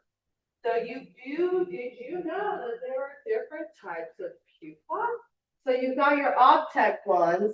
those are like what we most often think of, like what the monarch does, or a lot of beetle pupas will do, where everything is completely inside and it's completely enclosed, dissolved, and it emerges. There are other people that don't quite do that, where maybe the legs remain on the outside, or they're still visible, but the still huge metamorphosis is happening. That happens with more wasps or bees, and also in lacewings. And then you have some that you've got parasitic flies. Basically, they develop in something else. They develop inside their own skin, or this one, like, it emerges as an adult. So it doesn't actually go into like a actual pupa. It's like it metamorphoses from its larval state into a fly. But that's really unique to flies. Flies are a very interesting group. So now we are into fully metamorphosizing insects, things that completely change their shape. Lacewings, antlions, owl flies, dobson flies, they are in your Neuroptera group. Think of a lot of the things you'll see at night, kind of coming to your door or to your lights, I mean. They're known to have very nice, similar wing venation. And the reason they're grouped together is because the way the venation appears is very similar. So that's an adult antlion. Very cute. So they have very soft, like wings, cute little antennae on them. But you'll just notice kind of a similar gestalt is appearing within the wings. So that's kind of why these have been grouped together. They have very different antennae, but they're known to be kind of fragile insects that have two pairs of wings that are held through flying. And they have fully metamorphic life cycles, but you usually have long antennae, but some are clubbed, some are not. The larvae are predatory. Ooh, Dobson flies. Dobson fly larvae, I mean, they're very angry right there. To me, they're a very kind of off-putting insect. I forget what the larva is called, but they're the really angry leaping things in the water. I can't remember. What? Yes, Helpermite, I think you're right. They look angry. They're mad in the water. I love. But so they have very significantly different, right? They undergo metamorphosis. So here's what an antlion and then the adult. And all of these in this group are known to have chewing mouth parts. And then the larvae are predatory themselves. And the adults do not feed in these groups. So most of the feeding happens and then they become adults. And so all they do as an adult is find another adult to make the next generation. If the adults are not feeding, that means they do not live for long. They're not feeding, so they don't live for long. So a lot of these, like Dobson flies especially, they might be a helpermite for like 2 years, 3 years. Then they emerge as an adult, maybe for a week, and that's it. Beetles! So many beetles. I'm just going to start bombarding you with a bunch of beetles from the front and back, and they go everywhere. So we've been talking a little, so beetles are the largest and most diverse group of insects. Close second is ant. Close second is ant. 1 in every 4 animals on this earth is a beetle. So that's kind of what blew my mind with insects, is there's just so many. And we still don't know so much. So as we talked about earlier, what makes a beetle is the outer wing is a hard end of a elytra. The second wing is membranous. They can have chewing mouth parts. They've got different kinds. I mean, their larvae can vary. They oftentimes have grubby larvae, but they can have different larvae. They undergo metamorphosis. They are often predatory. So we're going to just get into some of the suborders within Coleoptera. There's just so many, but there is a slight split up. So right back here is your Adyphaga. So these are ones, there is a way that there is one separation in beetles. When you flip over a beetle, you look at this part. if there is a separation here, if this plate goes all the way up here and these two legs are physically separated by this plate, that means it's Adiphaga.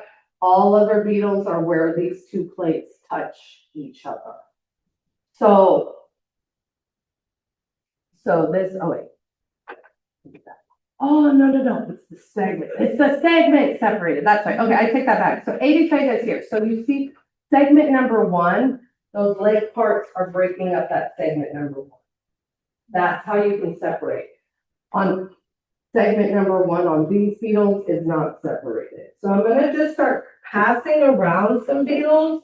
You don't even need to know what they are, but I'm just going to pass them around and you'll start flipping them over and see if you can see what I'm talking about. Some of these are a little darker than I'd like them to be.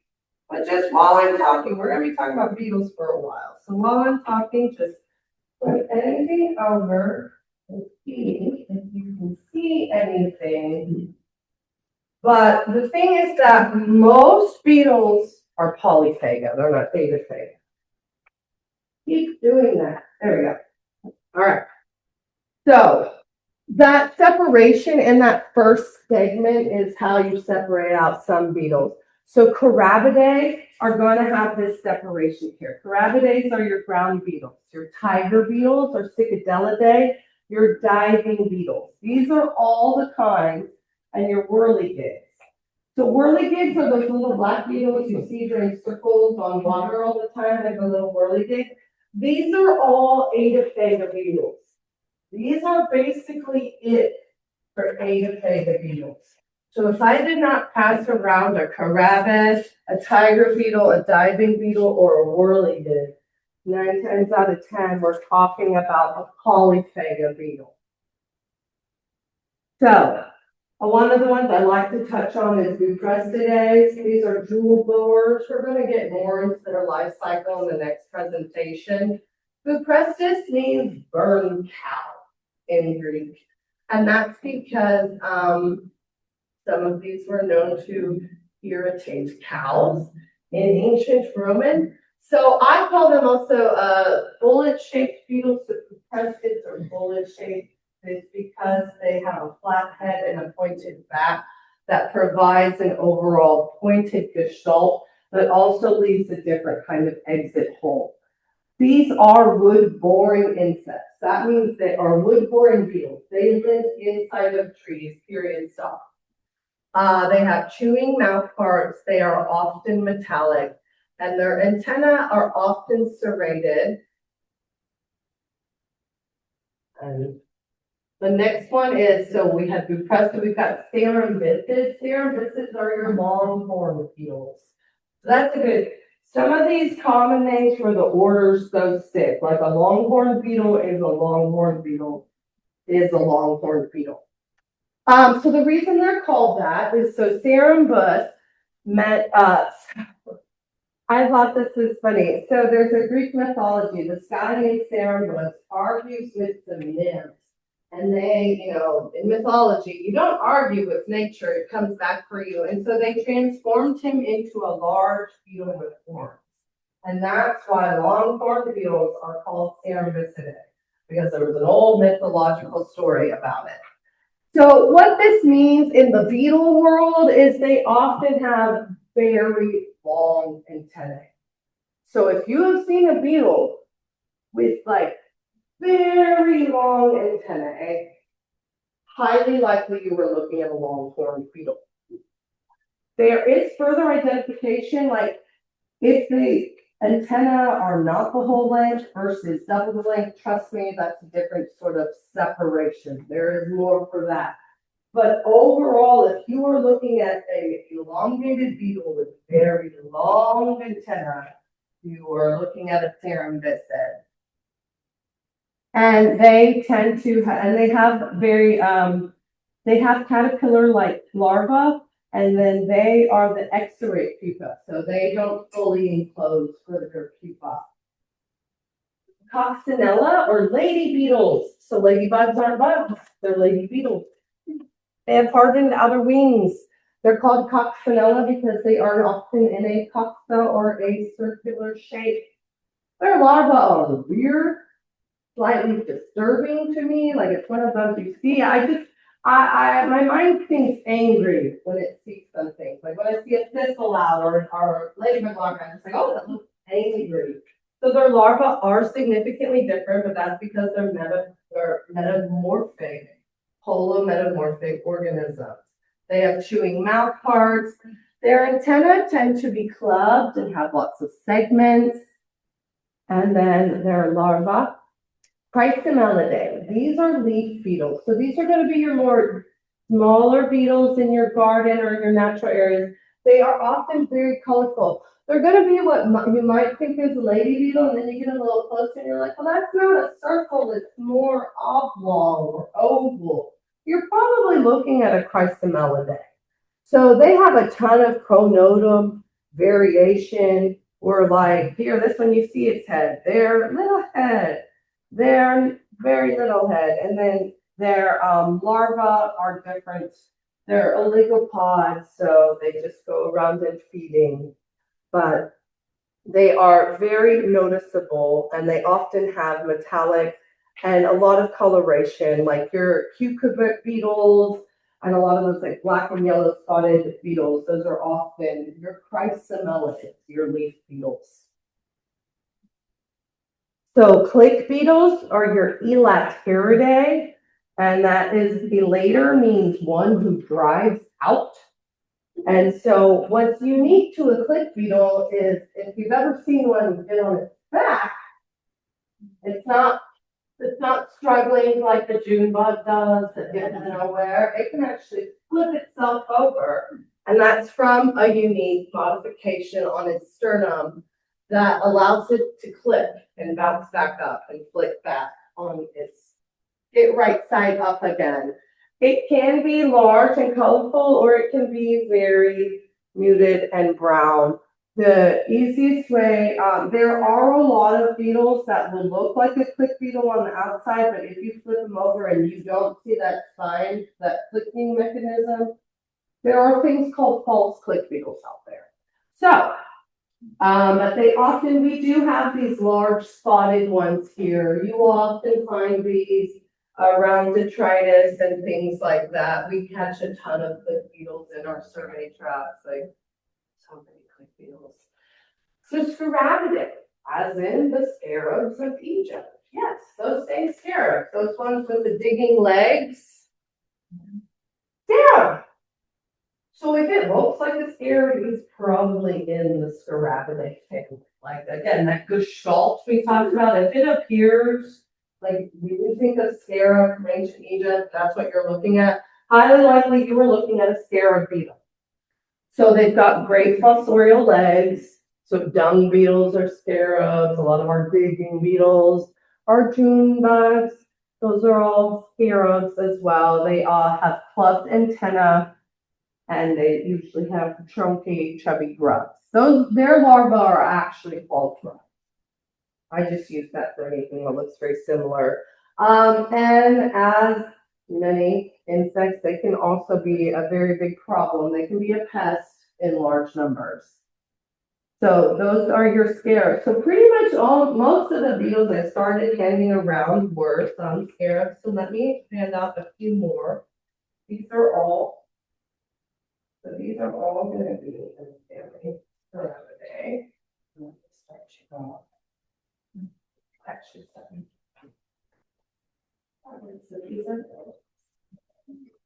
and then, so any of those beetles going around right now are all different scarabs. So really, if you see one and it's got, look at those front legs. If it's got front legs for digging, it's highly likely you're looking at a scarab. The next group that we're talking about is the weevils. I'm going to get the scarabs in there. Okay. I'm like, our snout beetles. So weevils, their front nose, their rostrum has been modified into a snout. And on that snout are antennae. Is that what you call cute? Yeah,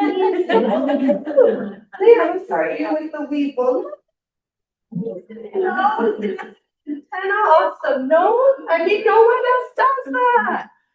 So if you're looking at a hardened beetle, like a beetle with a weird nose that looks like the antenna are coming out, you're looking at a weevil. That is a weevil.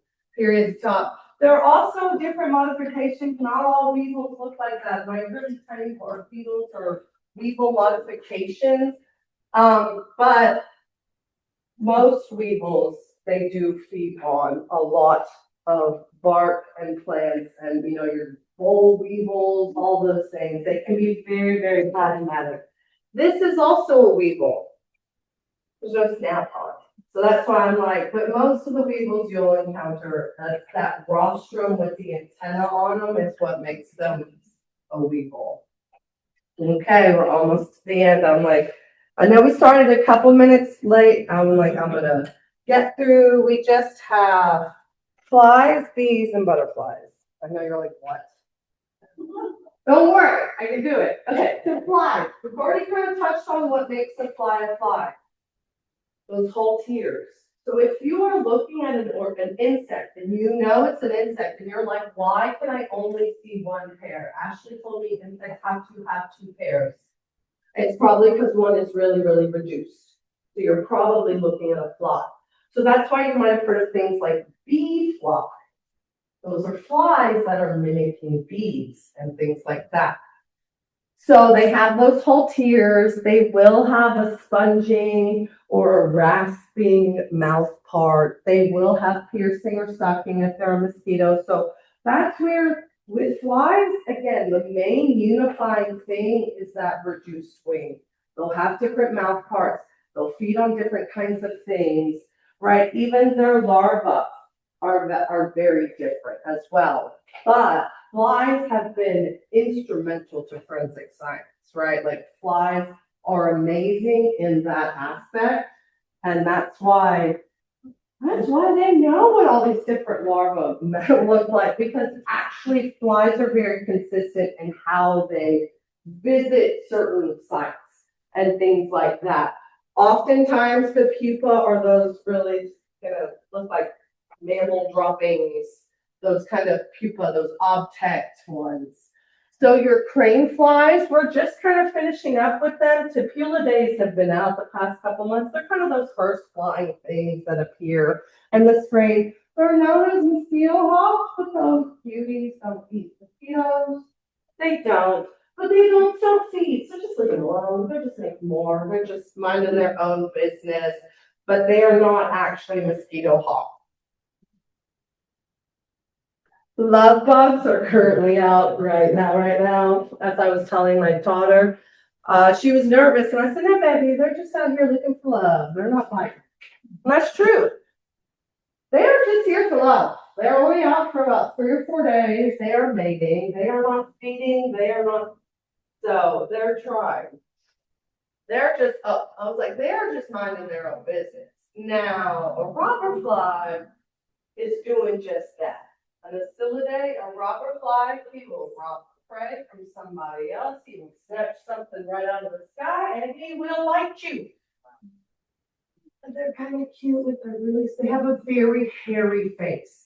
So if you kind of notice like a grumpy, he's got a hunch and a scowly face, and you just saw him snatch something out of the air, you probably saw a robber fly in action. I briefly touched about horse and deer flies. These are your biting ones. These are your blood piercing. Like they are going for blood. They are very large.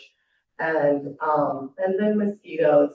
I mean, does anybody need to be told what a mosquito is? No, but you now know it's a fly.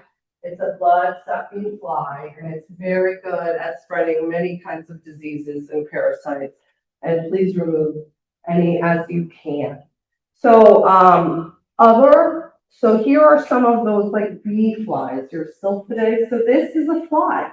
It looks like a bee, but you'll notice, and we'll talk about it on the next group, bees have their own set of wing setup. Hymenoptera have different wings.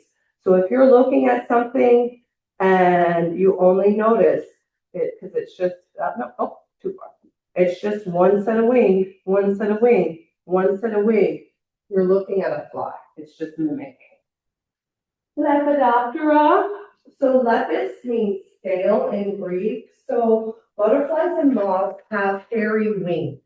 So it's really important to like leave butterflies and moths alone because of the texture on their wings that cannot grow back.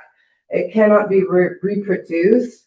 So that's why, like, I mean, I had to do insect collecting for my class, but I did as few butterflies as possible because it's a lot. And that's also how you identify is the coloration on them as well. So what's really cool about butterflies, so we're getting into a proboscis for sucking, right? So here we are, like, we're siphoning now, right? We're not piercing and harming anything. We are just siphoning things off. What's fun about a butterfly is in some of them, you know, we got 3 pairs of legs. In some of them, you will only see 2 pairs of legs, and that's because that front pair of legs has been modified into other mouth parts. So that's why if you've ever looked at some butterflies and you're like, I swear it only has 4 legs. 2 have modified into mouth parts. It still has 6 legs. Difference between butterflies and moths, a lot of it comes down to when they're active and how they hold their wings. Butterflies will hold their wings back, like a damselfly, right? They'll hold their wings back. Moths, not so much. Now, moths have the capacity, right? They have the capacity, but they usually rest with their wings open. So it's kind of, are they out at night? Probably a moth. Does it rest with its wings open? Probably a moth. But moths can also be very visually beautiful. But also moths tend to have really fun antenna. Really fun antenna because they're flying at night. So they're having to use antenna more than their eyesight. So just a few nymphalidae. That's going to be your fritillaries, monarchs, emperors, your buckeyes. So these are the ones with that reduced foreleg. So your monarchs, that's why if you ever caught them and you're like, why does it only have 4 legs? You look closer and you're going to see modified front legs, and they're actually there.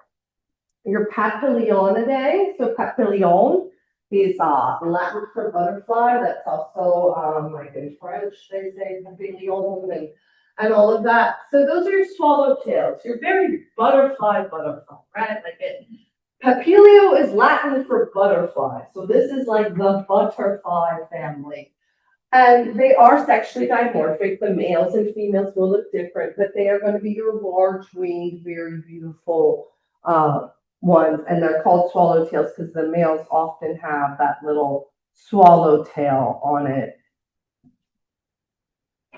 So a few that are here are like your pipevine swallowtail, the black swallowtail, giant swallowtail. Your sulfurs are what's next. So Pieridae are your sulfurs or your yellows. So they have so they'll be kind of the smaller size, but you can obviously see their 3 pairs of legs. They're called sulfurs or yellows because they tend to be a sulfur coloration. A yellow or a white is often, so they also feed on a lot of those yellow and white flowers, those asters that are out right now.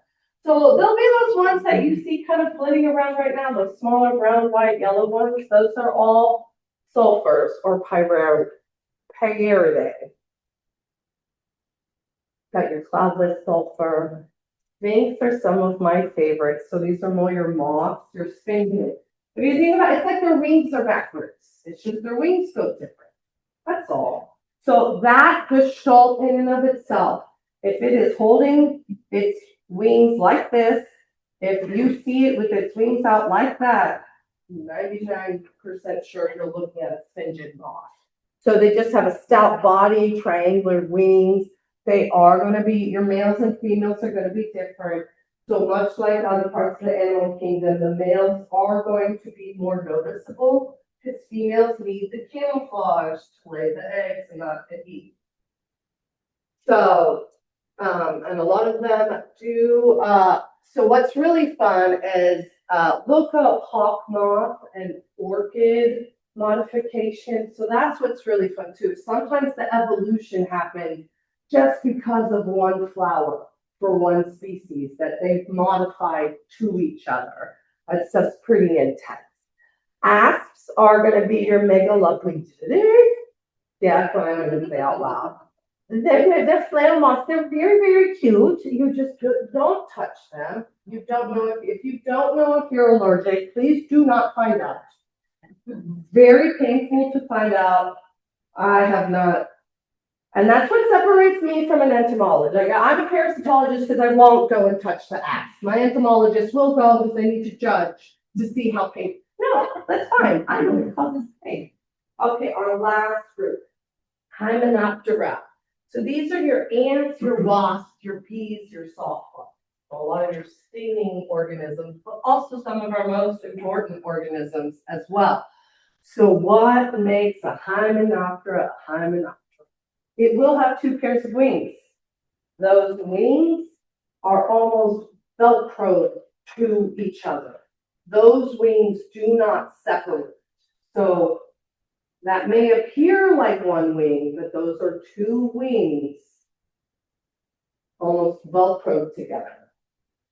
So they will have siphoning, they can have chewing mouth parts, some of them. So some, and this is like, some are social, some are solitary.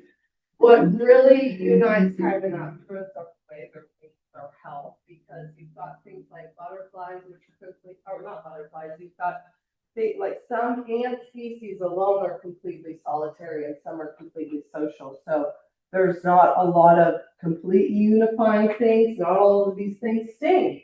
Not all wasps sting. That kind of, so some may sting, but what usually unites these ones is that they have two pairs of membranous wings that are often stuck together, and then most of them will have some form of a waist that will show. So Vespidae, these are like the angry wasps. When you think angry wasp, think Vespidae. They literally like have a V on their forehead, right? So your red wasp, black wasp, yellow jackets, Vespids, all of them. If it's an angry wasp, highly likely it is a Vespid. They are eusocial, so you'll see they make nests. Many insects are on that same nest. Many are taking care of them. So they're not so much set up with the queen and everybody's a worker. Here, it's everybody's a mom, everybody's taking care of everybody, right? It's a eusocial. It's very much a village, raising a village setup in the wasp system, and then for them. And they do have compounds, so they got the big compound eyes, and they got their ocelli on the top as well. And their antennae are, so Hymenoptera almost always, ants, bees, and wasps almost always have clubbed antennae. Definitely wasps and ants. So Vespids will sting, stay away. There are tons of non-stinging wasps. Some of them actually look more concerning. Like you might have seen that one before and gone, oh my goodness. No, that's an ichneumoniid. That's a non-stinging wasp. All that is on the back end is, that's how they lay their eggs. That's it. It's just a straw to lay eggs. These types of wasps are often used to kill other insects for us. A lot of them are pollinators, and mud dauber can appear in two families. So this is like what I would call a mud dauber, but mud, and that's where the common name can get a little, like I call this a mud dauber, but it can appear in other places. They do have very obvious ways. And with these non-stinging wasps, instead of those clubbed antennae, their antennae actually curl up, like it's pictured here. Okay. Last group, bees. So, honeybees and bumblebees are eusocial. All of their bees are solitary, so like your carpenter bees, your sweat bees. A lot of them are solitary. Almost all of them, they are pollinators in most forms. So that means most bees have some modification on their legs to help collect pollen. And then some are kleptoparasitic, where they lay their eggs in somebody else's nest and make somebody else raise their babies for them. And those are called cuckoo bees. And they're called that because cuckoo birds do the exact same thing and hide eggs in someone else's nest and have someone else raise their babies. So the difference, so right here we've got a bumblebee and a carpenter bee, and they both will have those pollen baskets, but a way to kind of tell the difference between these two species is bumblebee is fuzzy all over, and the carpenter bee will not have the hairy abdomen, the hairy. So a lot more examples of solitary bees or your leafcutter bees, sweat bees, mason bees, mining bees, kind of more of those like, not necessarily wood boring bees, but those that you find more out in the fields. The last is Formicidae, so ants. Formica means ant in Latin. And so formic acid kind of came from the name of this group. So ants can sting. They sometimes inject the venom, sometimes they bite it, and sometimes they spray it, right? It depends. But ants are set up to defend themselves. Almost all ants are eusocial, which means they have a queen, they all take care of the queen. Sometimes it can get so large that they have multiple queens. They have those bowed antennae. So even like on that, so it may look kind of straight there, but that's flat, and then when it's at rest, it'll actually bow out like that. So that is one antenna segment, and then those are a bunch of segments after. And then ants are known to have a waist, and then how many bumps are on its waist or petioles? It determines that. That will help you identify what kind of ant you're looking at as well. So a few ants that we have here, like our Texas leafcutter ant, and some invasive ones like the pharaoh ant, invasive fire ant, and the tawny crazy ant. Ants are almost as diverse, if not more. I mean, I know it's the beetles is like the largest group, but ants are very, very diverse organisms. And so there's a lot. There's a lot we don't know. I had a friend, he used to be a myrmecologist, and he would say if you took away all of the plants and dirt, like if you just like took that layer away, the ant populations would help outline like the geography or the topography of what's going on. Like ants could depict that because they're everywhere in Texas. They're all in my yard. I know, I've got a bunch of different ones. We're trying to get rid of the fire ants, but leave the other ants alone. So thank y'all for that. I know we've got to like break and switch over. Okay, we're gonna go ahead and get started. I think everybody's almost back from break. We've got Jesse here, from San Houston, and Carl, who's gonna talk about a volunteer opportunity available to you. Great stuff, so let's go ahead. Okay, so I am Jesse Brady, manager / director of Carl, so really kind of pick up the guy. Hi, Liz. I completed my undergrad at San Houston State University and then went on to complete my master's there as well, which was a floristic inventory of the vascular flora of the Tiny Woods Environmental Research Laboratory. We ended up with 477 plant species. Luckily for me, that took just long enough to complete that I was still around by the time the previous caretaker placed Alan Bylaw on the way out. After years of walking around there and shadowing Alan, it was pretty natural to step into the role officially on August 12th, 2024. Exactly 179 years after the place was first acquired by a private landowner. From the then Republic of Texas, it still would have been Republic by Vincent Reese, who would then go through various landowners and purposes over the years, farming, timber, and cotton, until it was purchased by Texas Parks and Wildlife in 1931. That was becoming Pishatchery as part of the Works Projects Administration. And it would continue to operate as one until 1986, when the dam broke during the flood event. After, as the story goes, its interior, sandy interior, having been weakened by prairie dogs, all things sticking in there. So nature taking an active role to reclaim the place. After a period of joint management between Texas Parks and Wildlife and St. Houston, the place, Texas Parks and Wildlife wanted people to wash their hands of it, so they sold it to Sam Houston for the exorbitant price of $10. Later, were paid overwatch, as that story goes. Where it would become the Center for Biological Field Studies, or CBFS. You ever see reference to that? That is in reference to Pearl, which became Pearl unofficially in 2019 and officially in 2021. That discrepancy being because somebody forgot about some paperwork for around 2 years. Here is the oldest photos of the place I could get a hold of. If you've ever been to Pearl or are in the future, these photos will at once seem familiar and strange.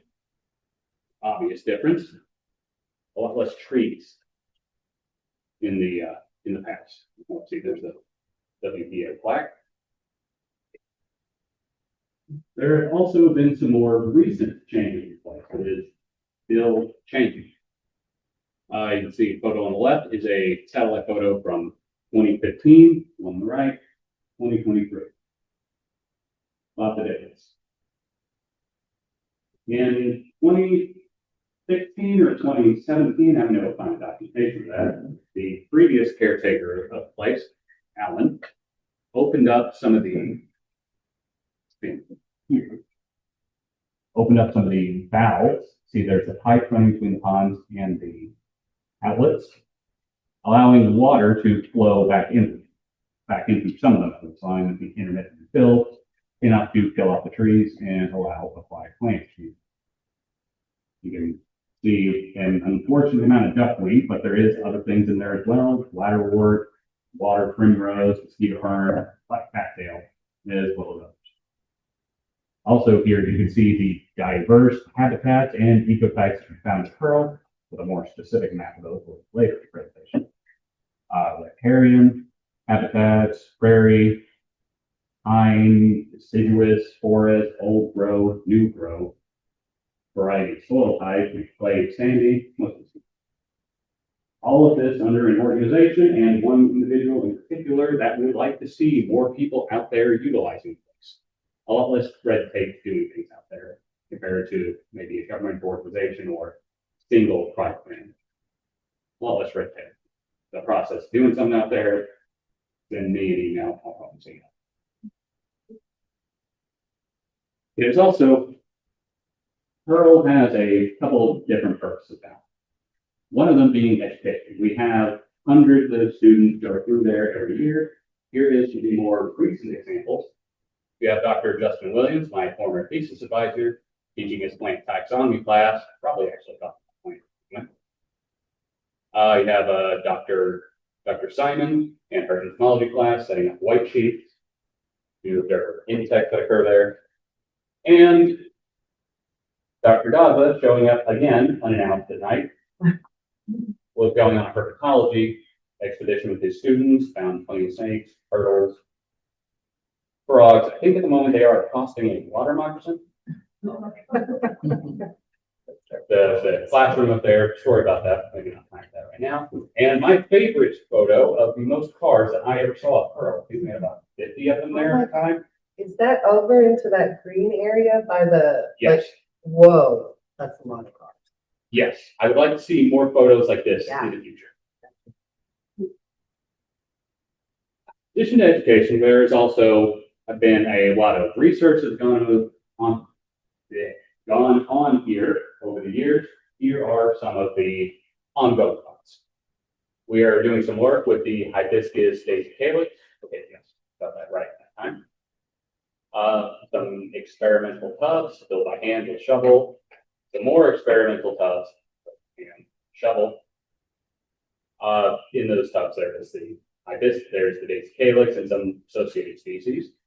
And right here, most interesting one maybe, nearly 1,000 seedlings. Almost every plant in that picture is more daisy calyx, which are going to be planted at some point, which is going to be a lot for just me and Dr. Pastorella to do. Get some help with that in the future. There is some forensics going on. We figured nobody wanted to actually see it was in that cave, so it's a far away photo. Something dead is in there. It's a project by Heartwood doing some forensic entomology, one bug here at stage decay, as well as studying the microbiome. One interesting finding there, some microbes only appear at the same time as certain bugs, but that's much information we have about that. Ornithology also gets pretty good use of the place. See all of these nest boxes, which I'm responsible for preparing the materials for, and then Newborn and her students will set them out. A lot of conduit, a lot of rebar, and through a couple of saw-off blades. And so there is more potential for research there. Here's the ones that come to mind for me. I'd like to get some more trail cams set up, and we have some, but not enough. And I would like to build on my thesis project, which established a list of the place, but not necessarily analogy or distribution. We have that to work off of. We have facilities there to store any collected specimens. There's some that are stored there. Two enormous plant cabinets that I hope to one day have built. Burrow also serves the purpose of conservation and promoting biodiversity. In addition to the experimental aspects of the hibiscus, we're trying to get some population set up. That is actually not big potatoes, but I think that is shadus, but one stand. Also have the liatris, another endangered plant occurring there. At least 126 individuals. It's definitely more than that, but I did not get all of them. There's a native pollinator garden, which could use some weeding before we actually put the things that we want there. And of course, the right propagating wood there. Working on clearing out the underbrush and small trees, get them a hunting ground and nesting area to hopefully get that population reestablished. Now, this one might be familiar. Of course, I'm focused on the plants here. I know they probably talked about that one right here. So I'd like to deal with some of these, and I've done a little bit, but there is a lot. We have 44 total invasive plant species that occur at Pearl. Here are the ones of concern. Unfortunately, though, a lot of my time ends up being taken up by maintenance. We'll speed through this part a little bit. A lot of trail work needs to be done, fallen trees, filling up holes. There's my first successful repair right there. Both just picking up sticks to eliminate trip hazards. One project I would really like some help with is reestablishing trails on the other side of Pearl, which is what those dotted lines represent, some old trails that used to be there. And check the rest of these, but I also served as a plumber there, mechanic. There's me working on that greenhouse I saw previously. An axle, I do not want to talk about the axle. And some of those tasks could be sped up with just another couple of hands being around at the time. There was a time sink right there. And then some projects I just cannot do without an extra set of hands. That plastic in its most convenient rolled up form is already going around. I want two at a time. I want stretching it over. And that is what I have for you. So how do they get in touch with you, Jesse? Oh, right. I did not include my contact. I forgot to include my contact information there. I am available to be emailed at any time. I will just read that out now. My email is jtf041@shsu.edu. I have very little that is time specific out at Pearl. So if anyone just has some extra time, you can stop by. I can find something for you to do out there. Wonderful. So, Something, yes, Kara. this is, Pearl is my favorite place to volunteer, just to get there. I mean, I have to drive 45 minutes. but Oh, it's yeah. Totally worth it for me, just going through that door gate, it's like you are lost in the woods. And just it's super flexible, so it works with my schedule because I kind of have a set time. Because it's whenever I finish my work and then I have a free Friday, I will message Jesse, and it's super easy to arrange volunteers. So you can try. Extra content. Category of VMS that's RF, resource management, and Pearl is listed in our VMS of all of them. So we will send, in the follow-up email, his contact information and also this presentation. So, you have that available to you. Thanks for coming out, letting us know about your, fantastic work. And what we'll do now, while we set Ashley up for her next presentation, sorry, Laura, I'm just gonna ask you to come up and share a few words about your burden thing while we're getting set up with. Okay. Hi, Arden. I know we're having actually a very class Yep, next week. we sure are. On Saturday. Terry and I are gonna go to High Island. I went and made a traffic run in Thanks, Jesse. a million times anyway, but I, asked for a few. To have a map and general information. Is a $10 fee. Or you can buy the pack for $35. If you're like me, you're gonna go. It's a long drive. It's 2 hours. I also, they're famous, High Island, for their warblers. There's like 38 that could possibly come through. I have 33 of these over the years. Thursday or Wednesday when I went, it was like, I mean, for me, I took 2 beginners and they were really overwhelmed and couldn't believe it. I was a little disappointed because I saw like 4 varieties warblers. And it's possible to get 38 of them coming through. And that would only be 1st of April till about the 1st week of May. So there's just a short time. If you're interested, I'll leave these up here. Also, I'll do my contact information if you wanted to have an unofficial guide, which is not sanctioned.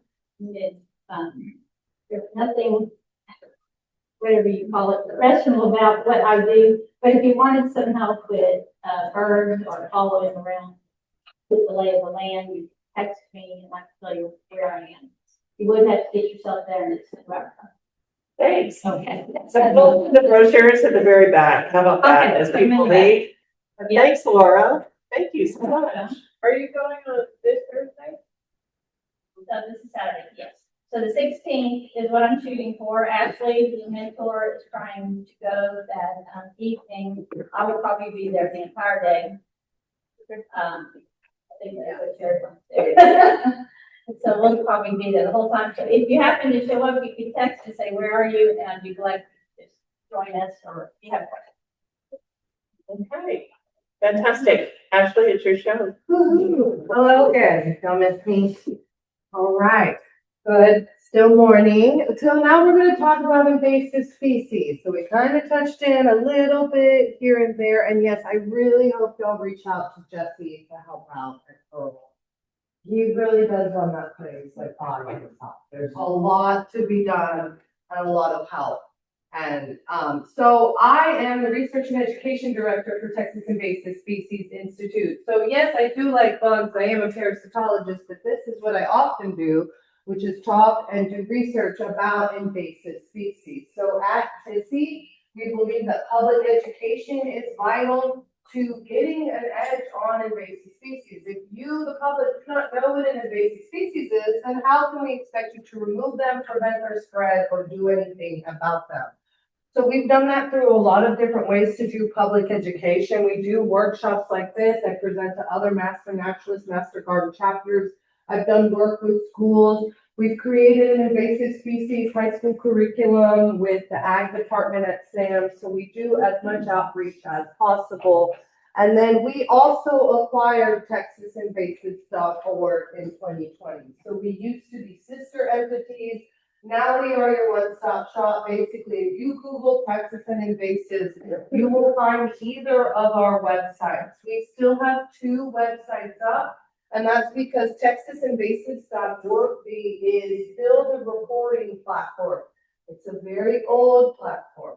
We cannot change said platform. So to not lose data on the platform, we have two websites. The information is on the same on both. It's just Texas Invasives by nature is going to have more invasive plants because they really focused on invasive plants, while us being the sister entity, we focused on invasive animals, so inverts and diseases, right? We were kind of complementary. So tsusinvasives.org, the TISI website, will have more invasive pests, but the information is the same on both. You can look up anything that I'm talking about here is available on our website. I will have to compress this one and share it with you later, but any species that I'm talking about, go to these websites. We talk about how to identify it, what separates it from other organisms, why it's a problem, and how you can remove it. All of that information is available on our website at all times. So I always like to start at the beginning. You all might know it's a trend, right? Entomology, I took you all the way back to arthropods. Invasive species, I like to start at what is an invasive species, because people will often interchange things like ornamental or weed or exotic for invasive. And exotic does not mean invasive. So the federal definition, this was an executive order by President Clinton in 1999, where we finally had a definition. If the government doesn't have a definition for something, they can't do anything about it. So they had to define invasive species. It was a species that is non-native or alien to the ecosystem under consideration, whose introduction causes or is likely to cause economic or environmental harm or harm to human health. In 2016, President Obama amended this definition.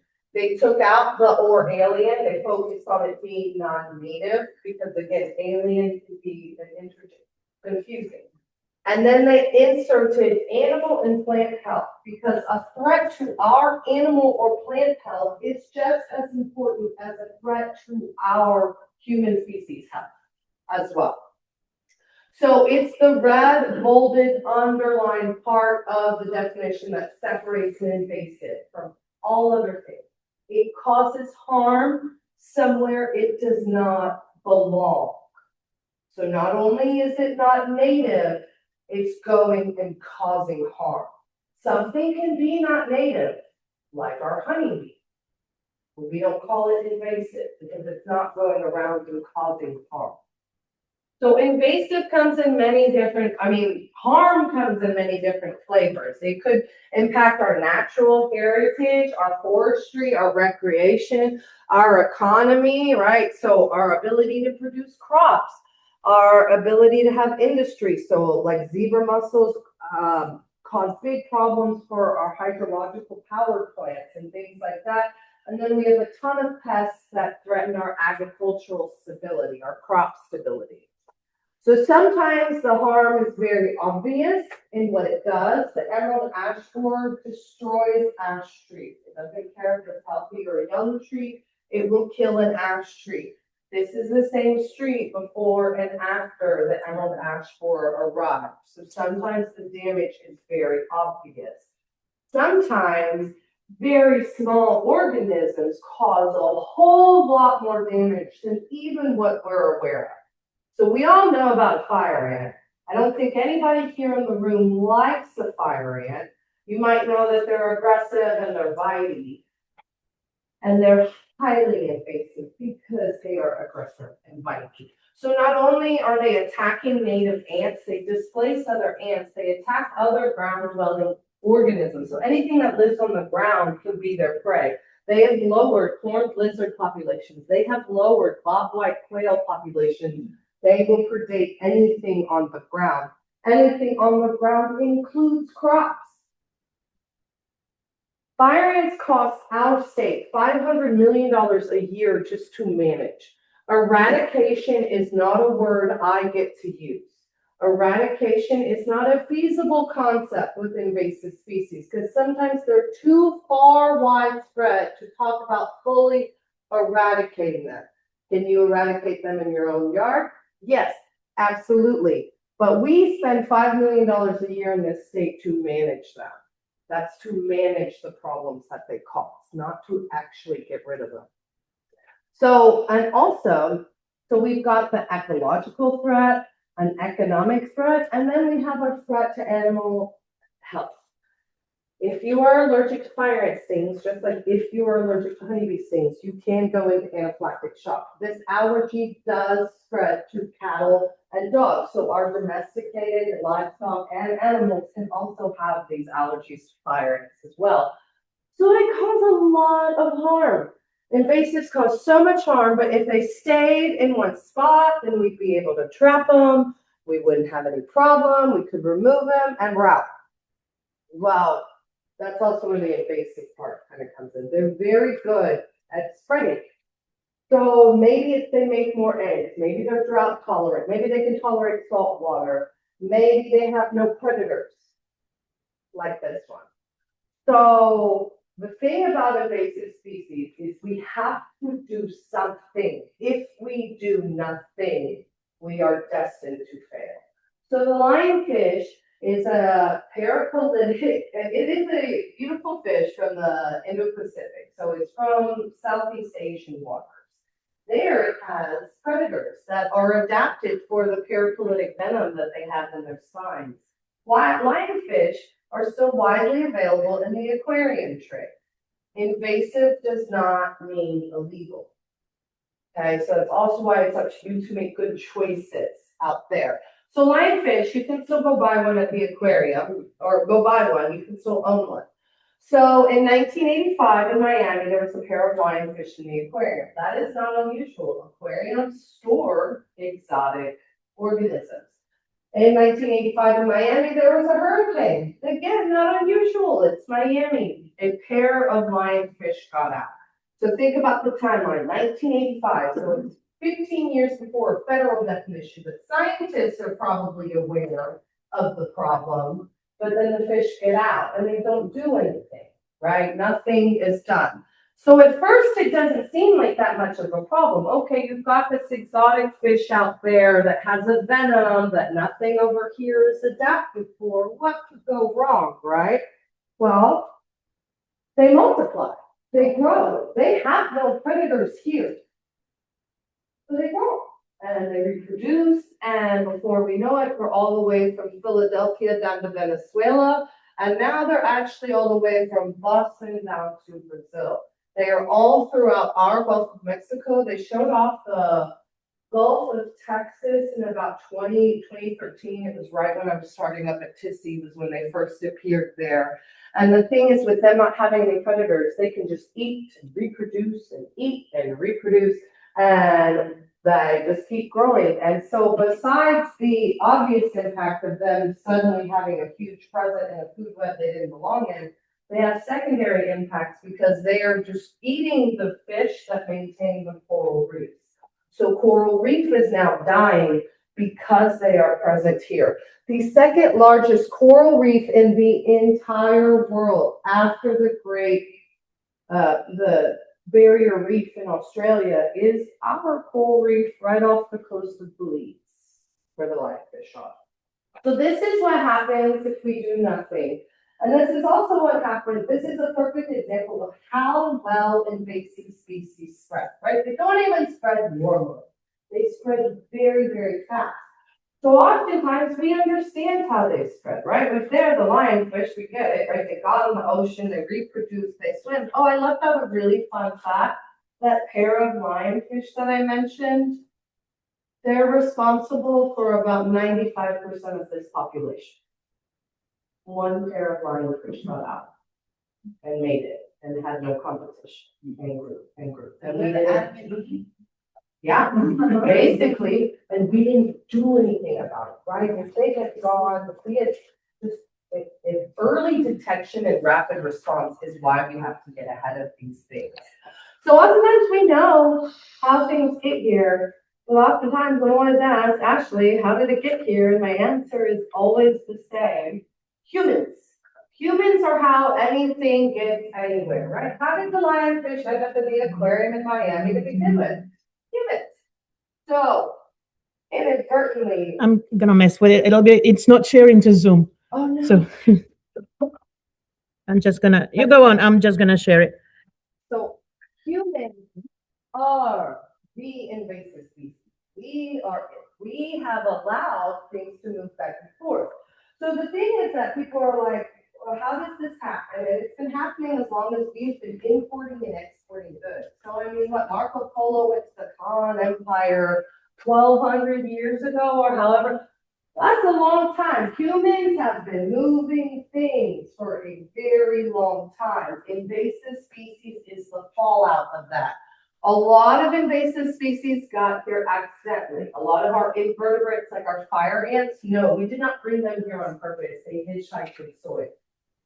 But a lot of our invasive plants and our invasive pets, yes, they have been brought here intentionally. Our nurseries, your pet stores, your aquarium stores, you're going to hear contradictions from me. And then when you go to a pet or a nursery, you're going to see a difference and you're going to be like, this is what she meant. Invasive does not mean illegal. So for the reason why a lot of invasive plants end up in a landscaping setting is I personally have no green thumb. My aunt and uncle are master gardeners, Rose Society. I can't. I throw it in the ground and I wish it well. And if it survives, it's fine, right? So oftentimes I have to look at my yard and remove a lot of things because I have things that are easy to propagate, easy to care for. They make a lot of seeds. I don't have to do anything. It grows wherever it wants to. But that's oftentimes the character of an invasive plant. An invasive plant, it can grow wherever. It puts up with whatever, and it changes the soil to its benefit. So oftentimes things that are easy in a landscape sense are going to be an invasive plant. And that's why you'll have such a contradiction between invasive species and plants that are for sale. I'm going to tell you, please never buy Levestrum. I don't care if they say that it's sterile, please never buy it. I can't stop you, it's not prohibited. It's still widely for sale. Lionfish are still widely for sale. But I do have two friends that have lionfish and I check on them periodically. Make sure they still have their lionfish in their tank until the end of the lionfish's time. So a lot of action is being done, right? We're trying to do a lot of research. That's why customs, you may think, why do you want me to report the fruits and vegetables that are coming? Because of the bugs or the disease. It's about what could be on the food you are bringing back. That is why we have all of those wackadoo things. It's because they're trying to track and limit things from coming in. So there's a lot of monitoring and restoration and research that is ongoing. But we've also, like, the past 20 years, there's been a huge push towards public education. Again, if the public does not know any better, how can we expect you to do better? So we've we've always helped Texas Parks and Wildlife spread their messaging around to protect the lakes they love, the stop zebra mussels, clean drain, and drying your boat is now, it is a state effect. So you have to clean, drain, and dry your boat as well. So while there's public outreach and research and, Customs is doing what they can, we're only half of the picture. The other half is an engaged citizen. Those of y'all that will come here, you'll make better choices, you'll share with your friends, so on and so forth. It really is a grassroots movement. We cannot get far on our own. We are only half of the picture. We need the other half to get ahead on this. So things that you can do is you can stay informed. So we do have TexasInvasives.org. We have our websites. There's also galbayinvasives.org that's run by Heart.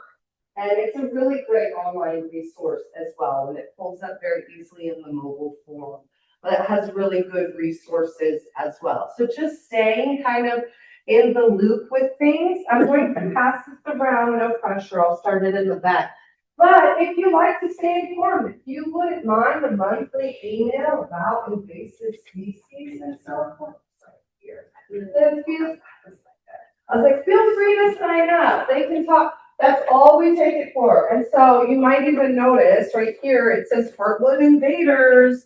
We do like to highlight master naturalists or just anybody who's removing invasive species. So not only do we talk about things that are happening in the state, in the country, about invasive species or new species, or maybe new management's appeared, we also love to highlight groups that are out there in Texas removing invasives, because that just helps us sleep well at night. So what you can do to prevent dispersal, just don't give them a free ride. Really think about what you're bringing into your home.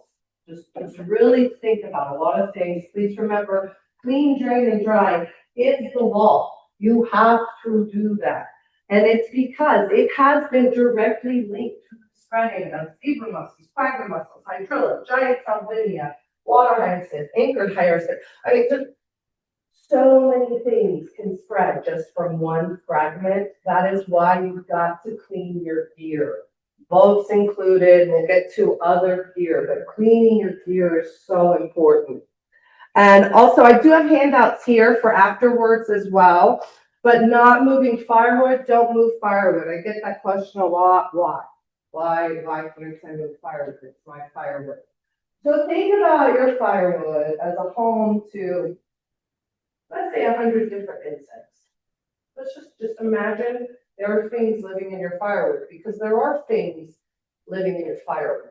Because there are things living in your firewood, if you leave here and then you take firewood all the way to San Antonio, you just gave all those living things a free ride to San Antonio.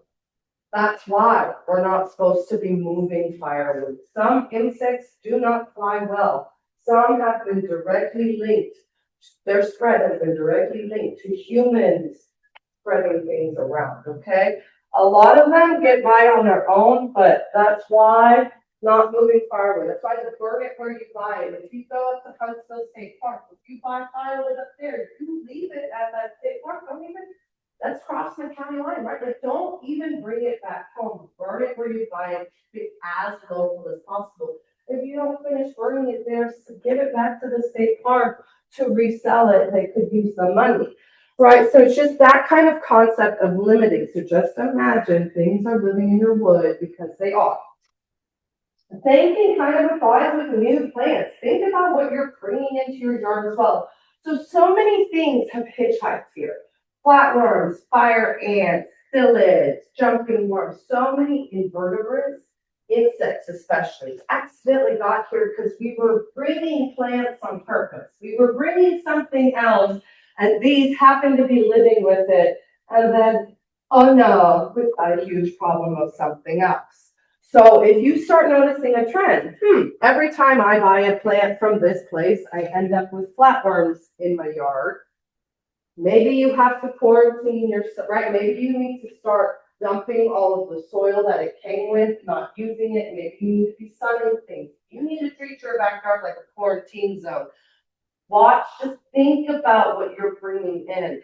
And also play, clean, go, leave no trace. That's like in regards to clean your stuff too when you're coming into your own yard, right? If you've gone to a friend's yard and they had jumping worms in the soil and you wore those same boots into your yard, you might have just brought jumping worms to yours, right? So it's just kind of, again, limiting the spread and watching what you're bringing in.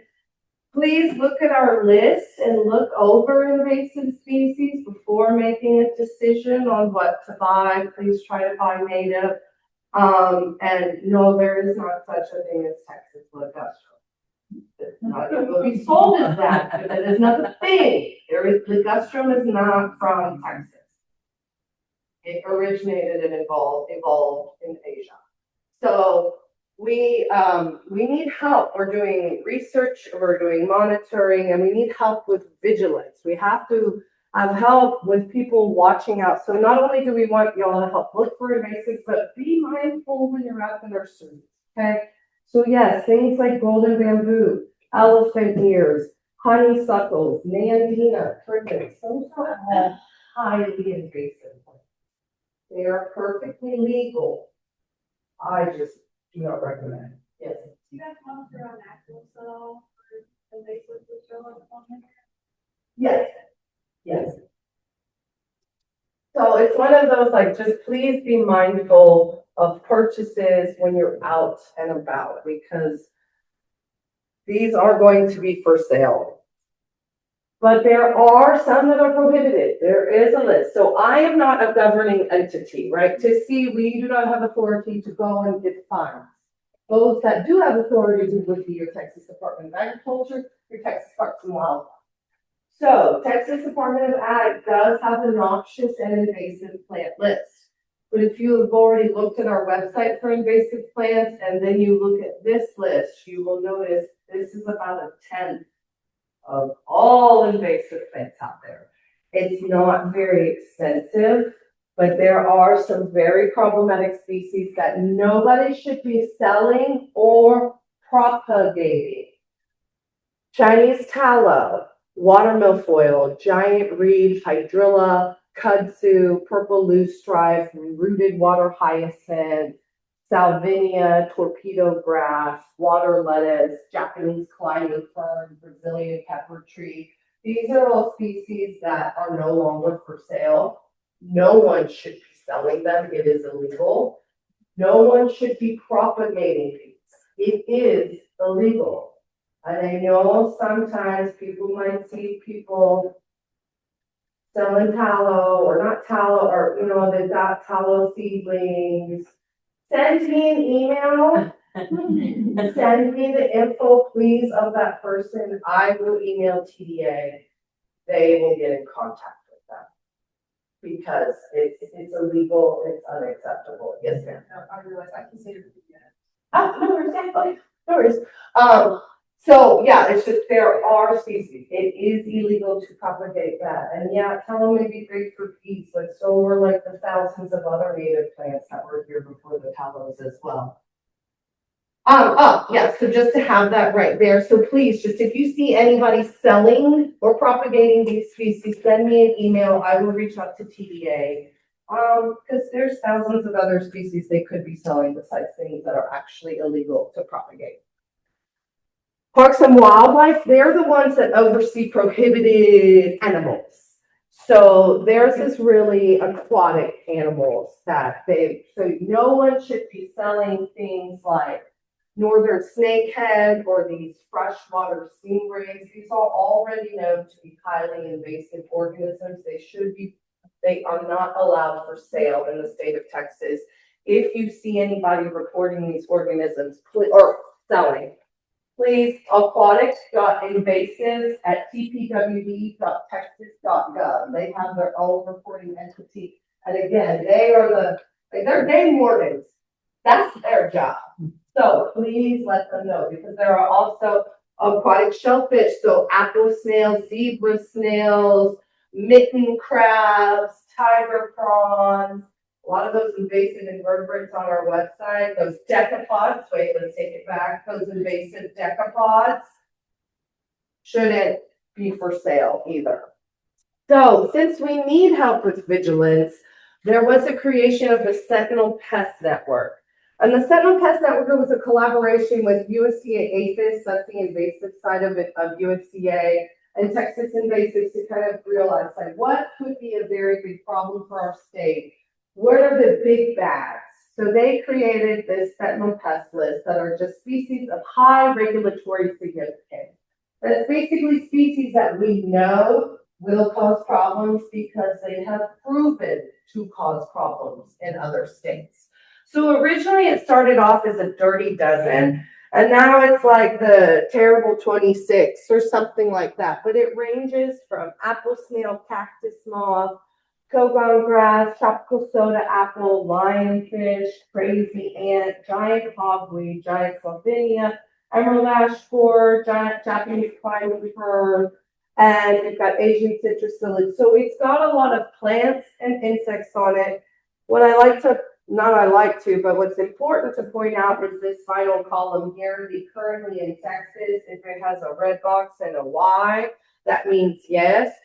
But that doesn't mean that we stop caring about where it's in our state. Our state is huge. It's made up of 12 different ecosystems. It kind of matters where and how fast something gets in our state, especially since Florida, Texas, and California, we are the 3 states with the most invasive species issues because we're huge port cities as well, or port states. So the list comprises mainly of plants and insects, but there are some non-insect animals and there is one disease on there.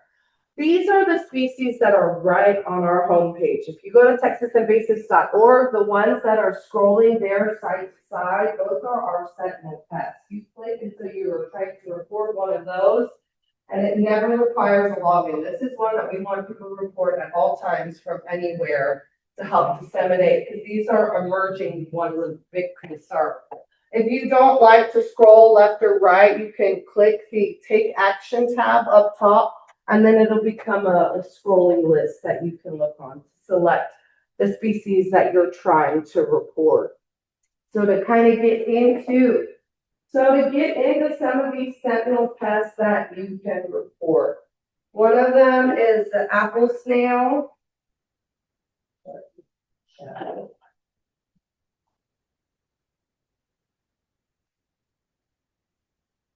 So these are apple snails. We've got some dry shells and some in a jar. Yes, they are that large. Really the smallest an apple snail will get is about a golf ball, the smallest it gets. It is a very large aquatic snail. They're from the genus Pomacia. Over here in Texas, any Pomacia snail is invasive. Florida has one that's kind of native, so they have to. No, us, all Pomacia, gotta go. You see a giant snail in your water, it's gotta go. It's probably Pomacia, but there's another way to confirm it. So this was used in the pet trade. It's a really cool snail. I mean, I get it. Before I was a parasitologist, I thought snails and slugs were really cool too. So they were brought because of the pet trade. Things got out because I'm going to release it to the wild. The thing is, the Florida Everglades or the Houston bayous are not the waterways of Brazil, Paraguay, and Argentina, so it's not going to have the same predators there to manage it.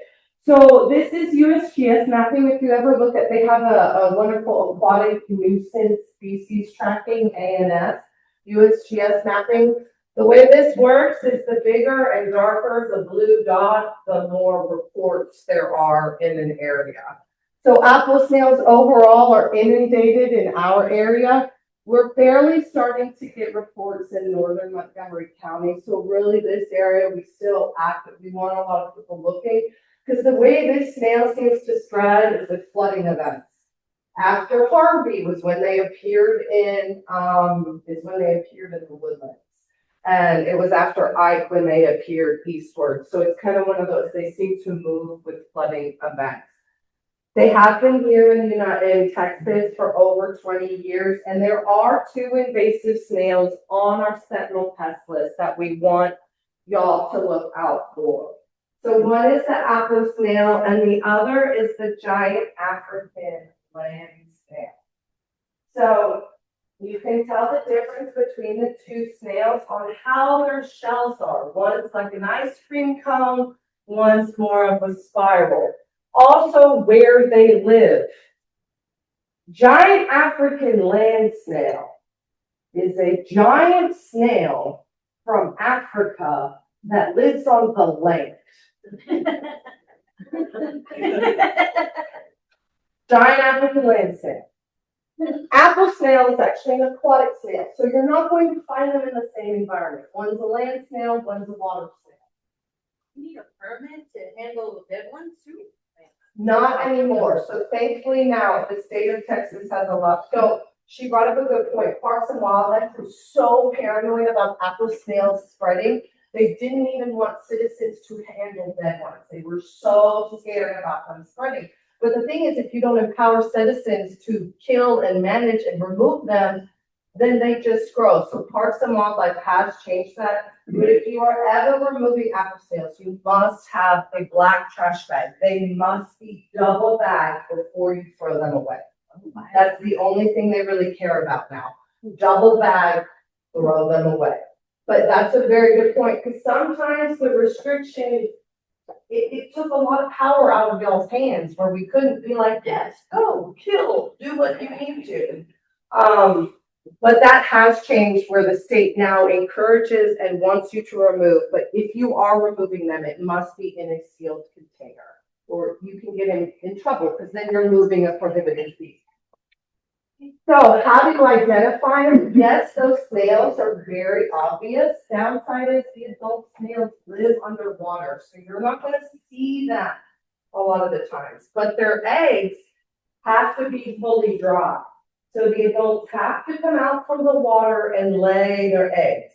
And it is bright and pink like that. It will look like somebody stuck the biggest wad of bubble gum on a concrete culvert or a tree in the middle of the pond, where you're gonna go, how is bubble gum pink out here at all?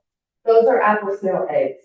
None of our native species have anything that looks anything like that. So if you're seeing pink eggs, 100% apple snail eggs, 100% Hulk smash, please. Please do not smash with your hands. I think it went out in a TikTok a couple of years ago that it's got chemicals that can cause an irritation. I mean, I'm a parasitologist and I wouldn't smash those with my bare hands either. Smash with your feet or wear gloves, but please destroy any eggs that you see. Yeah, I was like, I know it can cause an irritation, but I'm like, just my rule of thumb is, yeah, don't smash with booted feet. So the one reason that I am no longer, and why I discourage people from having any kind of mollusk as a pet. Snails and slugs are often utilized by parasites to complete their life cycle. Parasites use them because so many things either eat a snail or a slug, right? A bird could eat it, a snake could eat it, a bigger invertebrate could eat it. And so it's a great vector for a parasite to continue its life cycle. So not only are apple snails, we're calling them invasive because they do cause ecosystem issues. They are literally like 100 times bigger than our native snails, but they're also known to spread parasites. The parasites are mainly harmful to rats, but us being mammals, we can accidentally get infected with them as well. So the apple snail, the giant African land snail, those are both very significant vectors of that parasite. And that is why the giant African snail is prohibited and constantly intercepted in the United States, because it is known to carry parasites. So the United States put the kibosh on it ever coming in as a pet. So if you do see any pink eggs, please smash accordingly with a booted foot. And that's just, you know, you may think, am I really doing anything? Yes, something, I promise, something is better than nothing. In our world, in invasive species world, you have to do something. So how to tell the difference? We do have a native snail that could be confused for the giant African land snail. So that's our rosy wolf snail. And this is one of those fun ones so over here in East Texas, and then so over here in East Texas, the rosy wolf snail is considered native. It is a predatory snail though. So if you're having problems with the balance of invertebrates in your backyard, and it's because you have a rosy wolf snail, it is your backyard. You can remove the predatory snail if it's causing a problem. But over kind of more once you get towards Austin, the rosy wolf snail is very, very far western distribution for it. So kind of if you go west of Austin, rosy wolf snails are considered invasive. So invasive can be a sliding scale because depending on where it's native to. But the rosy wolf snail looks a lot like our African land snail because they've got that same cone shell. Also, I mean, that's a heck of the rosy wolf snail is getting passed around, and it's quite large. It's larger than what we expect. And unless you've seen a giant African land snail, we often get this reported to us. And we just let you know it's a rosy wolf snail instead. So we always rather have 1 million rosy wolf snail reports being marked as wrong than missing anyone trying to report a giant African land snail. The way to really tell the difference, rosy wolf snails will always have a pinkish hue. Land snails always have stripe mink. No stripe, just pinkish hue. But please, if you're never sure, send it to us as well. Red bay ambrosia beetle. This is an ambrosia beetle that infests red bay. So briefly, I had talked about, you know how that little guy's a weevil, but it doesn't look like a weevil? That's it. So our ambrosia beetles are really, really tiny bark beetles or weevils. I don't know. I don't know why, but that's why I'm not an entomologist. So anyways, red bay ambrosia beetle. This was one of those that was first reported in Georgia. It feeds on red bay avocado and sassafras trees. It was accidentally introduced. It hitchhiked on solid wood packing materials. That also happens a lot too. You have things that live in the wood, and then when you make pallets out of wood, or you have wood shavings, like things are still living in the wood.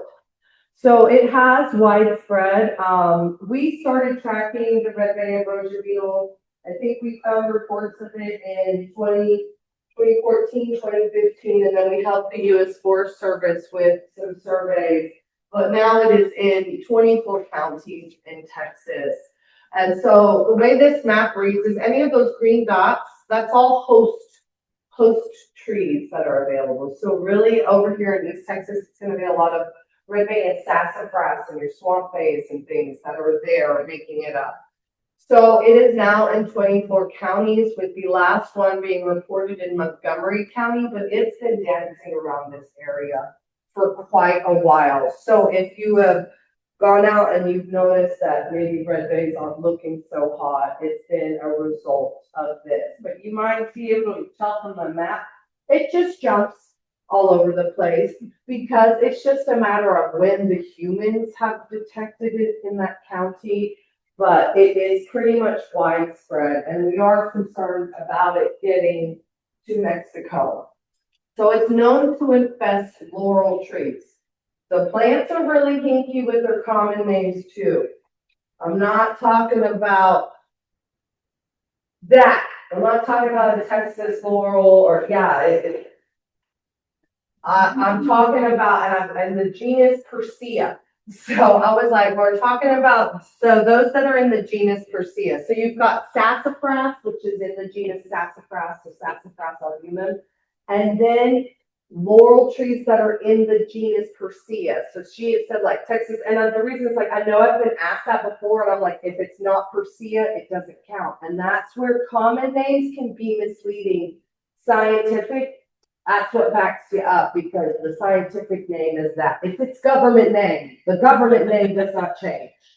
So, so known susceptible trees. So the big one that we're really concerned about in a production wise. So pond spice and red bay and sassafras are very important ecologically, but then you've got avocado, very important economically.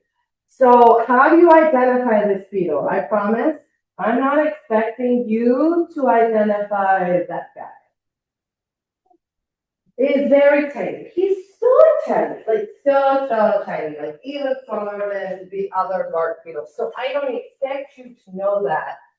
The way that it works with a lot of our wood-boring beetles is you have to look at the tree's health. But there is a way. So if you happen to have a red bay and you happen to collect the beetles and you happen to have a microscope, there is a very easy way to tell it apart.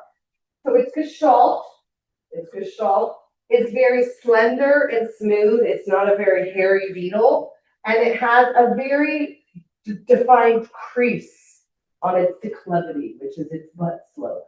So its butt slope, its declivity, has a very noticeable crease. So there is actually a way to identify this through a microscope. But again, I don't expect y'all to have those materials and all of that. What you can look for is your tree health. How are your red bays looking? How is your sassafras, your avocado, your sponge? How are those trees looking? Because ambrosia beetles are known to carry a fungus with them. That's how they survive and feed. So you might look at your tree and notice that discoloration is happening at the top. You're going to notice these are going to be very fine tubes of sawdust coming out of your tree. That is the beetle burrowing in, and that's the sawdust getting pushed out. So that is a sign something is infesting your tree. If you see these little fine strings of sawdust sticking out. And then, so discoloration of wood, this means you have the disease laurel wilt and not just bark. So once you have laurel wilt setting in, the tree is lost. So red bay ambrosia beetle itself can infest a tree, not necessarily cause that problem, but once it starts carrying laurel wilt, that is what causes the tree to decline. And in this case, some plant pathogens can be intercepted. Laurel wilt's not really one of those cases. You have to catch it before the disease sets in the tree. It is a fungus. So here you've got the bark peeled back and discoloration. If you're not sure if you're red bay or if you're avocado, I mean, if it's looking poorly like this and you cut off a branch and it's got that, it has laurel wilt. We need to just destroy the tree, mulch as quickly as possible. The upside about laurel wilt, because plant pathogens can be really fun. This isn't something that stays in the soil necessarily, right? You've got to get rid of the tree, get it out and off. But you definitely don't want to like keep the dead tree around. And if you have neighboring trees, because the beetles will just keep spreading. So the next one, so this one will be a little bit easier to identify, but it's again the same kind of premise. So we're calling back to our crested or those bullet beetles we talked about in entomology. Now you'll see this little guy, you'll kind of see what I mean by the bullet shape. So the emerald ash borer is a blue-crested. And it is called this because it is a green beetle that bores into ash trees. So that's why it's an emerald ash borer. And the problem with this one is that it attacks any ash tree in any healthy sense. So the way I always like to talk about invasive beetles versus native beetles is, so you know how I said that imagine firewood, that there's something living in it at all times? Well, imagine that for a tree. There is something living in the tree at all times. Each tree probably has easily 10 different species of beetles in it. That's not necessarily a problem as long as everything's copacetic. Our native beetle species, they want things symbiotic. They like the house that they are in. They are not trying to destroy the house. They want to share the house with their children. Invasive wood-boring beetles do not care about the house that they are in. They will burn the house and then they will find another house. They will burn that house down until they have burned down the entire neighborhood and then they will just find another house. That's how they act with trees. This beetle will attack young, old, healthy, sick ash trees. It does not care if your tree is in the genus Fraxinus, right? So not a prickly ash, right? Again, common names. Anything in the genus Fraxinus, so your white ash, your Texas ash, your green ash, those are all susceptible, your mountain ash. So the emerald ash borer was first spotted in Michigan in 2002. This is one of those, it arrived as accidentally in firewood in pallets. So we'll talk about that in the next slide. It is now in 32 counties in Texas. It first was reported up near the Texarkana area about 2016. Yeah, and then it spread over to Fort Worth in the Tarrant County area and then started to slowly expand. Not terribly surprising. 2024 was a sad year for our state. So the thing is, this beetle had been in the United States for 20 years and we kept hoping maybe Texas is too hot, maybe Texas is too hot, maybe Texas is too hot. And then it kind of seemed like, okay, maybe Texas is too hot. And then 2024 said, no, not too hot, not too hot at all. And then it just kept going. So the big year in 2024 is when we went up to the DFW areas where it hopped down to the Waco area. Now it is also found north of Austin and over in Nacogdoches. The reporting down here in Bell County, when It probably changed this year with the new survey, but at the end of the 2025 BAB survey year, that is the southernmost reporting of EAB in the United States. So unfortunately, no, we don't think Texas is too hot anymore. So how did it get here? How does it keep spreading? This is the stage it was in when it got here. Y'all might remember earlier, we talked about pupas. So just like a butterfly goes into cocoon, beetles go into pupa. They pupate for months. They are in this form for months. So say you have pupa in a tree. That tree gets chopped down. It gets sliced into boards. It gets formed into a pellet. And that pupa was never disturbed. That's exactly what happened. There were pupa embedded in the Heartwood pellet that shipped goods over to Michigan. A month later, adults emerged from the pellets, and then we were invaded. So that's how some things get here so accidentally, and it's just because humans are moving things. So we got here because that's how it got here, and that's how it continues to spread. The adults will emerge, and they form a D-shaped exit hole. So I like to pass this one around because I remember hearing about like D-shaped exit holes and thinking, oh, okay, maybe that would be pretty obvious. So that's the D-shaped exit hole versus here are D-shaped exit holes. So on the pieces of bark that are going around, the red markings are the D-shaped exit holes. So those are going to look different than your woodpecker markings. And it's unique to buprestids because of their bullet shape. Buprestids have a flat back, and that is how they have a D-shaped exit hole. Other wood borers are round, and they have round exit holes. So that D-shaped exit hole in your ash tree is not a good, that's not looking so good. But how do you identify? So passing it around, I've passed around the adults and the larvae. So the larvae are the really destructive ones chewing through it. But the beetles are large. I mean, they're noticeable-ish. They're a lot bigger than that red ambrosia beetle. But how are you going to identify them? It comes down again to looking at your tree health. How is your ash tree doing? Does it look like it's dying from the top? Maybe it's not setting out leaves. So right now your ash trees should be leafing out. Have you noticed more woodpeckers are visiting the tree? Anytime there's any increased woodpecker activity on a tree, that means your beetle populations have kind of taken an advantage. Is the tree trying to grow, send out shoots? So trying to do epicormic shoots. That's basically the tree. Its circulatory system is broken up. That's why it's not making a canopy, and it's just trying to start again. That's all it's trying to do. Is it realize this is broken? Let me try something else. That's going to be a sign again that your tree is not doing well.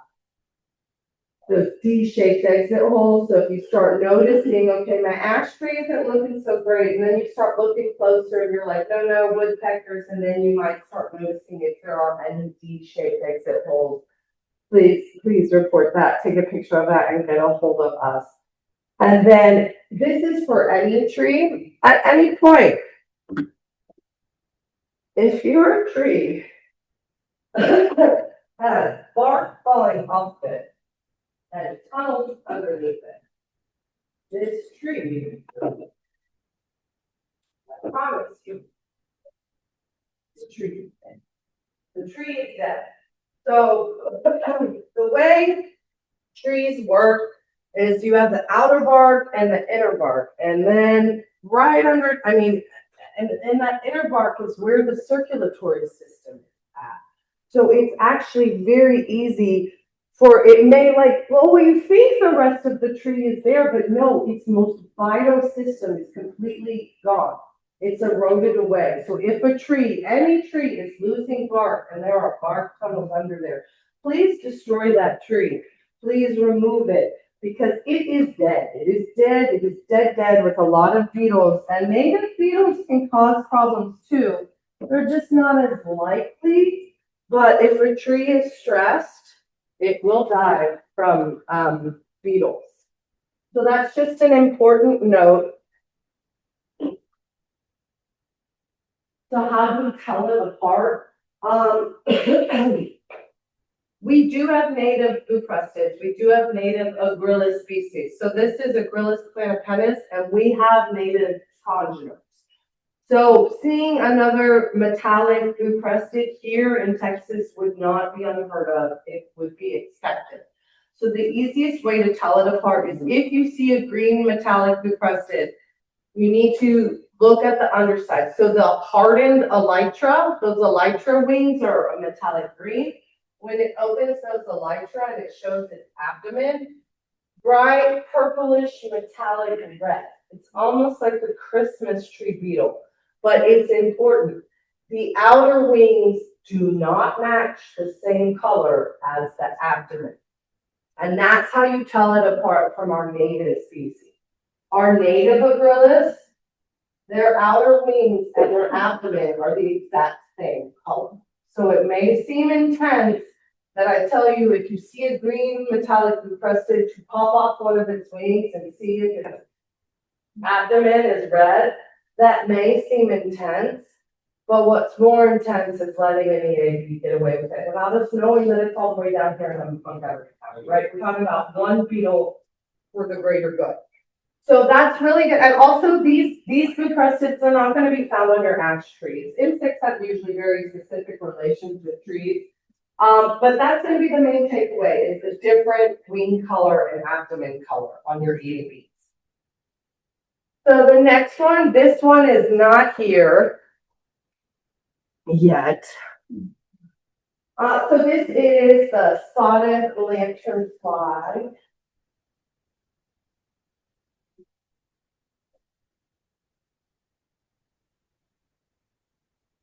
So I've got one in resin and then one that was mailed to us from Pennsylvania. So these, it's a hemimpter. This is an actual bug, guys. Bug.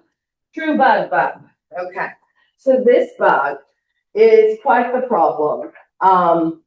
And definitely want you to report it. So this is one that's been appearing since I've been an invasive species biologist. It was first reported in Pennsylvania in 2014.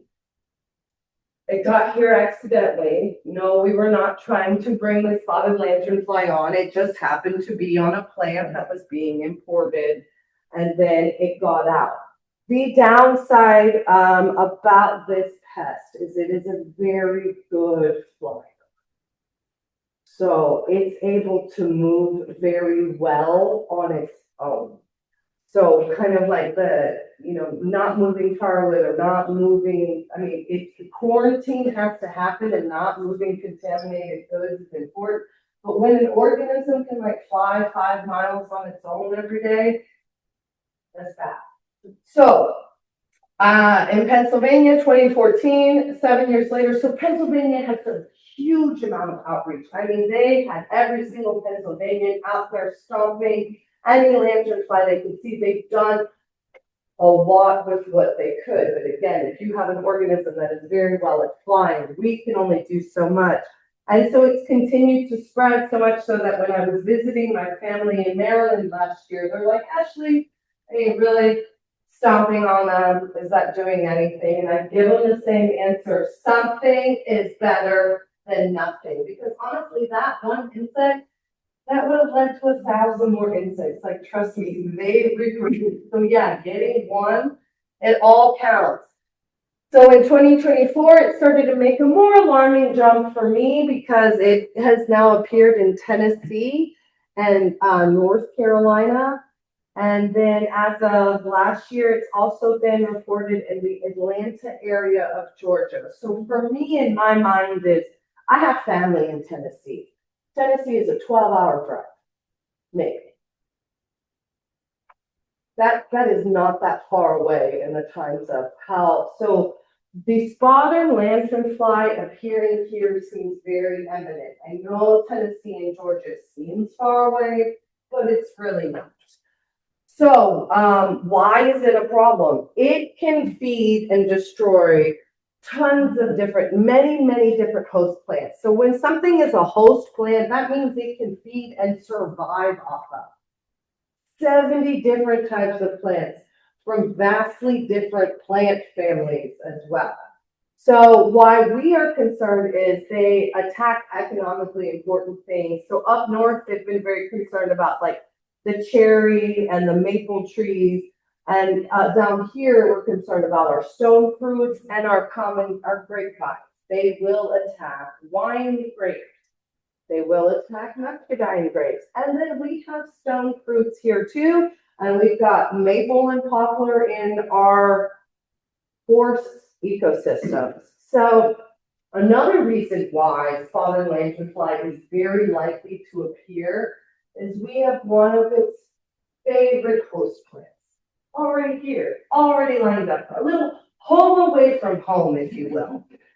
So the thing is, insects and plants, a lot of them generate very unique relationships. And when you bring a plant over and it's from the same area as an insect, they will find one another. The insect will find the plants that it's known to be with, known to grow up off of. So tree of heaven is one of those. This is an ornamental plant, and it is found in at least 47 counties in Texas. So all of these green counties are where the tree of heaven is planted or present. And these are our wine and stone fruit producing areas all over here. So pretty much we have created a thoroughfare. We're basically saying, hey, spotted lanternfly, we've got your tree of heaven, we've got your grapes, we've got your stone fruit. Please come see what we have. So how do you identify it? There are native lanternflies, but they're smaller and distinctly different than this. This one I like to call a watermelon bug. So as it was passed around, I mean, it is a noticeable insect. This will be something that you will see when it flies by. So it's easily an inch. They are gregarious, so there's not going to usually just be one of them. You might see many, but that forewing is very spotted, and then that back wing is just like a watermelon slice, and with a little eye on it. So that coloration is very unique. We do have one lanternfly, I think it's a little bit north of us, but it's almost all black with white spots. So these are the instars, the immatures. They start off black and white spotted, and then the red coloration picks up in them as well. So to me, the instars also just look kind of different than what I normally like. They don't look like a ladybug larva to me, and they don't look like. So even that coloration in itself, just if anything ever catches your eye, run it through a Google Lens and get it reported. So the tree of heaven, this is one of those, with a lot of our invasive plants, we're like 200 years behind understanding the damage that they are causing. So this was an ornamental that was imported in 1784. It's now found in 42 states. And the reason that this plant is considered invasive in and of itself is the harm that it causes. So it's able to form impenetrable thickets. So when you think about a plant growing very, very densely, we oftentimes think about the plants that it's immediately combating with. But if you think about these form impenetrable thickets where mammals or animals that used to be able to migrate through areas can no longer walk through these areas because it is so dense and thicketed. And much like a lot of the other invasive trees we'll talk about, they produce toxins that change the soil chemistry to their benefit. So to their benefit means that it's going to harm the native plant species, but also the native invertebrates that are in the soil as well. They're changing it for their benefit, not anything else. So the way to identify it is they have large compound leaves. So that means they've got a bunch of leaflets on them. They're very long. The flowers are kind of those green, orby doodads that aren't like really flowers. I know they got a cluster. I guess that was the word, but that's not the word. Anyways, their flowers are not very noticeable. The leaves can be easily confused with many other species, but the seeds will definitely confirm what you are looking at. So they have papery, thin seeds called samaras, much like an ash tree does. However, these will have a bright orange and yellow coloration. So if you've got that nice mix of, you've got some really fun looking seeds along with a tree with obviously compound leaves, you're probably looking at a tree of heaven. And we would really like you to remove them, but please remember seed banks. So removing the tree in and of itself won't be enough. One tree can produce over 300,000 seeds.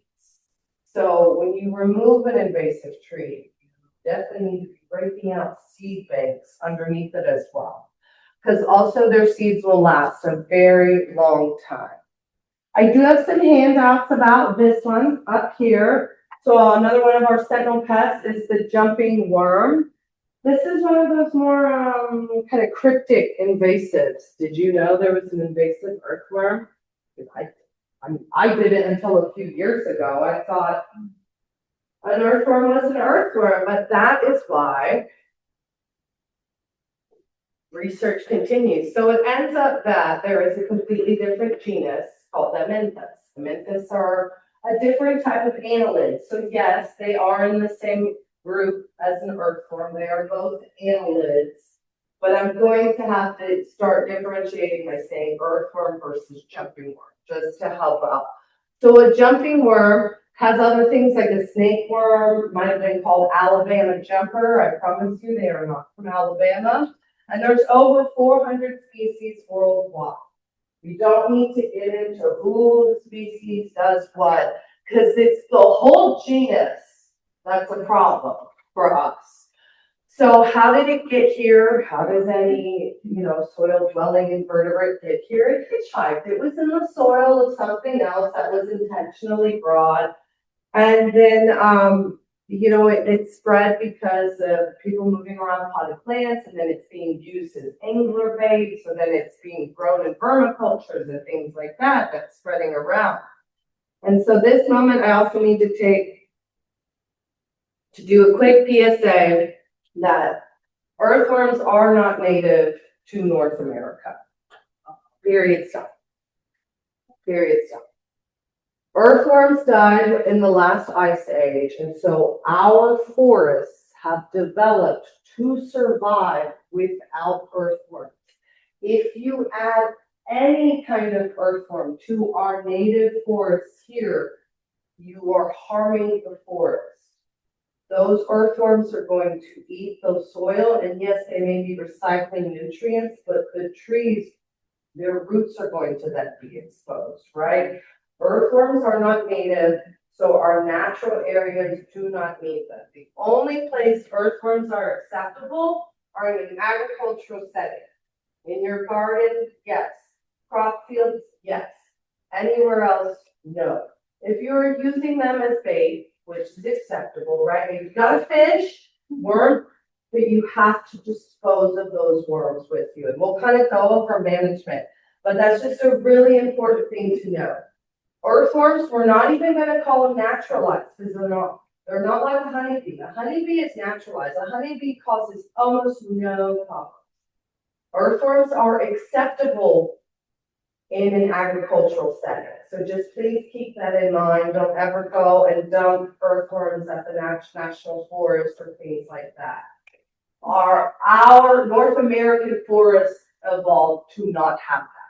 So with that note, why am I saying that jumping worms are outright invasive?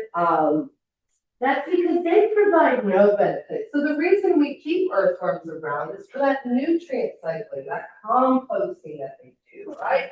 They help. Jumping worms do none of that. No nutrient cycling. They are just complete consumption, and all that they leave behind is completely degraded soil. They produce twice as many generations, so they can reproduce faster than our European earthworms. And that also means that they can reach maturity quicker as well. So a good sign that you might be dealing with jumping worms is you're going to look at your soil. So you might have an area, maybe it hasn't seeded. You just can't seem to get anything to grow. The soil always seems dry, like it's coffee grounds, or there's just something very off. It's just like it's missing stuff, and it probably is. If it's got jumping worms, then it's gonna be missing all of its moisture and all of its nutrients. Because what the jumping worm has actually left behind, that is not actually soil. That's a mixture of their waste, which is not nutrients, and egg casing.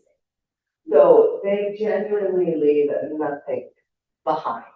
So the entire appearance of your soil, so this is heavily infested soil, it kind of gives that coffee ground appearance versus your normal soil that, it looks, it just looks fluffy. Like you can just get a nice fluffy handful. So that was how I noticed I had jumping worms in my yard. Is I know I don't have a green thumb, but I had an especially dead area. And so I looked and I thought, man, that soil looks weird. And then I dug a little deeper and I was like, okay. And then I tried to get rid of them and I forgot. And then a heat wave came and then they're gone now. Because right when I was going to dig them up for a presentation last year, then I no longer had jumping worms. So how they went away, I don't know. I'm sorry, I can't provide that. But how do you tell the difference? So this is how it's been sneaking around for so long. I mean, did you know there was a bad earthworm? Like, I did not. This is how, there is a way to tell the difference. So yes, this does mean if you are concerned about having jumping worms in your yard, that means you have got to separate out the good from the bad. And that's just the kind of work and effort that we have to do to try to get ahead. So how can you tell the difference? Earthworms have an anatomical piece called a clitellum, and apparently the shape and the placement of the clitellum is how you can tell the difference. So for our European earthworm, our red wigglers, and even like our African night crawlers, but more of our red wigglers, they have the clitellum is raised and in the middle of the body. So right here is the European earthworm. That is its clitellum. It is raised and in the middle of the body. So think of a saddle. If you are looking at an earthworm, it's got a bump in the middle, and you're thinking saddle, you're looking at a European earthworm. If you are looking at a worm, and first of all, the soil looks weird, and then you disturb the worm, and it doesn't act like a worm you've ever experienced before. It's not even slimy. It thrashes around like it's a snake, and then it's slick, like it doesn't even feel right. It's probably a jumping worm. Like you're gonna look at a jumping worm, and everything about it is like your mind is gonna be telling you something is wrong. And it's because it's a jumping worm, and it's just ever so slightly different. It's not slimy, it's slick. The reason it's called a jumping worm is because when you disturb it, it thrashes around like an angry little big snake. Now, mind you, you will come across jumping worms that will not jump, right? Like, that happens. But its clitellum placement will help you confirm what you're looking at. Their clitellum is more like a collar, and it's flush with the skin, and it is closer to, or flush with the cuticle and closer to the head.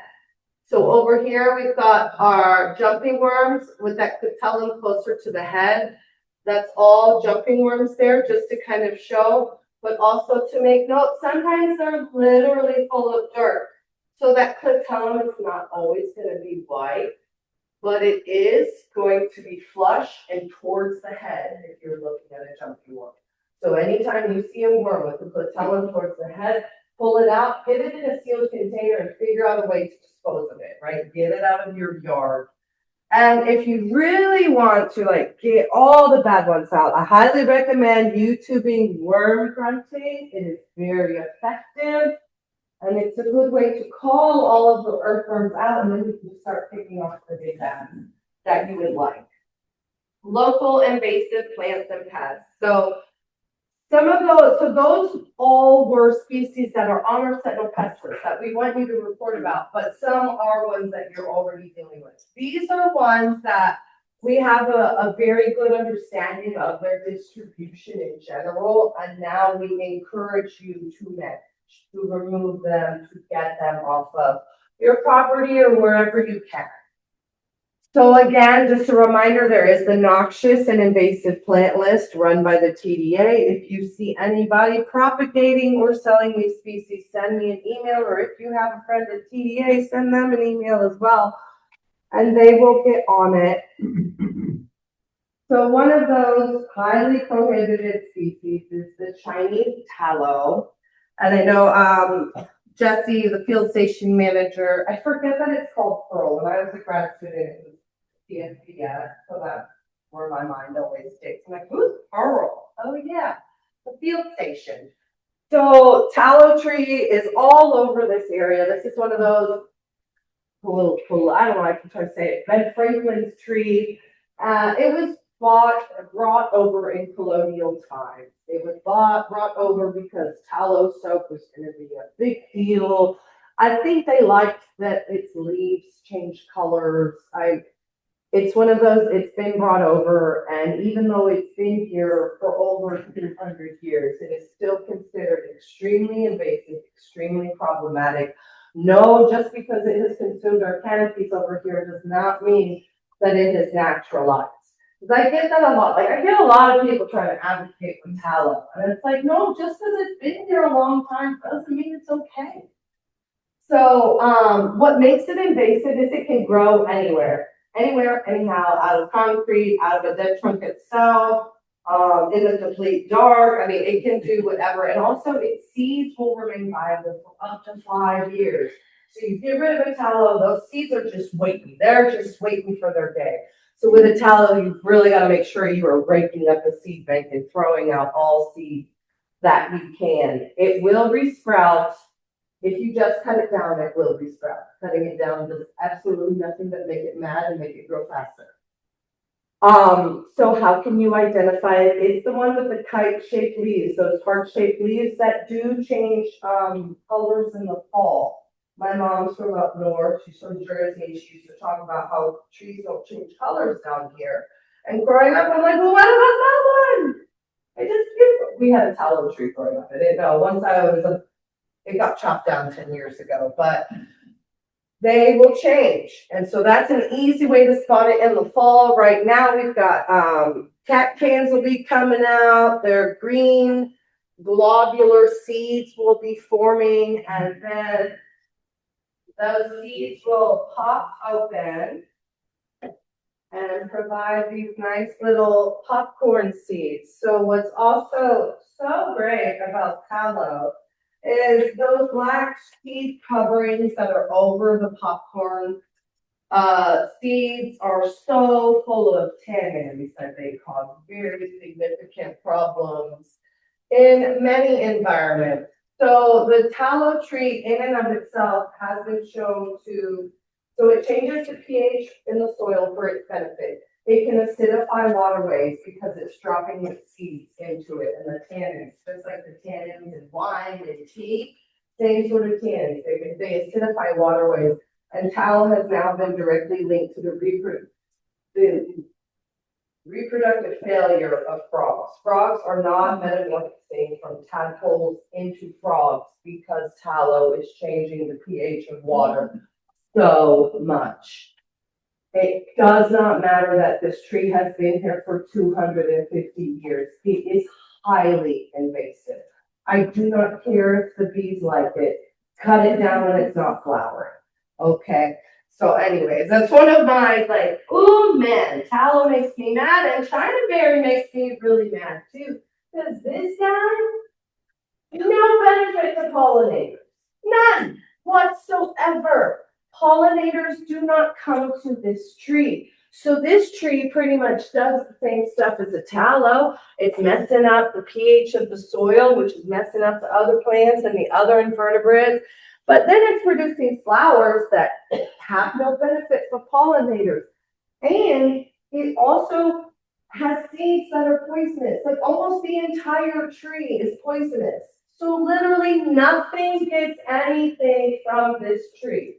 At least here in the United States, right? Where it's native to, I'm sure it has animals that eat its seeds or adapted for its flowers, right? Over here, nada. It's only here because we thought it was pretty, and then somehow it stayed. And then because invasive plants do well in landscaping settings, that's why we have so many invasive plants around our homes. So how can you identify it? That lacy leaf pattern that's coming off These little purple flowers will be coming out right about now. And then those fruits will be how you definitely know. So the fruits really appear a lot more in the summertime. And it'll be sad because you'll be driving and you may not even process the trees, but you're just going to start seeing those yellow seeds, bam, bam, bam, bam, bam, all over the tree lines. And you're like, is this all just Chinaberry and tallow? And the answer is yes, probably. Yes, probably. So, and this it's the same as a tallow, as in it's very aggressive at going. It produces hundreds of thousands of seeds that can just last a very long time. So you just have to be very persistent when you're trying to remove it. Air potato is one of those, this is an invasive vine. We do have a native species here. So it's in the Dioscorea. We do have a native Dioscorea vine here. So the reason this is called air potato is because it's a winding vine that produces these tubers that look like potatoes in the air. So that's one of the ways you can identify it. Is it a vine producing tubers? It's probably an air potato, but also it'll be a combination of, you have these big heart-shaped leaves, like big, like 8-inch long, like big heart-shaped leaves. When it's first leafing out, it might make you think of smilax. The smilax have the little leaves and they're very thorny. Air potato, not thorny at all. We do have a native squash, the Dioscorea villosa. It will look the exact same, but it'll have no tubers. And also it won't grow as aggressively. I actually have some native squash that I've been watching in my backyard. So I have kind of a natural area back there. And a few years ago, I noticed the heart-shaped leaves and I'm like, we'll watch you. And then I noticed it just didn't spread much and it never produced tubers. And I'm like, oh, I actually have the native one here.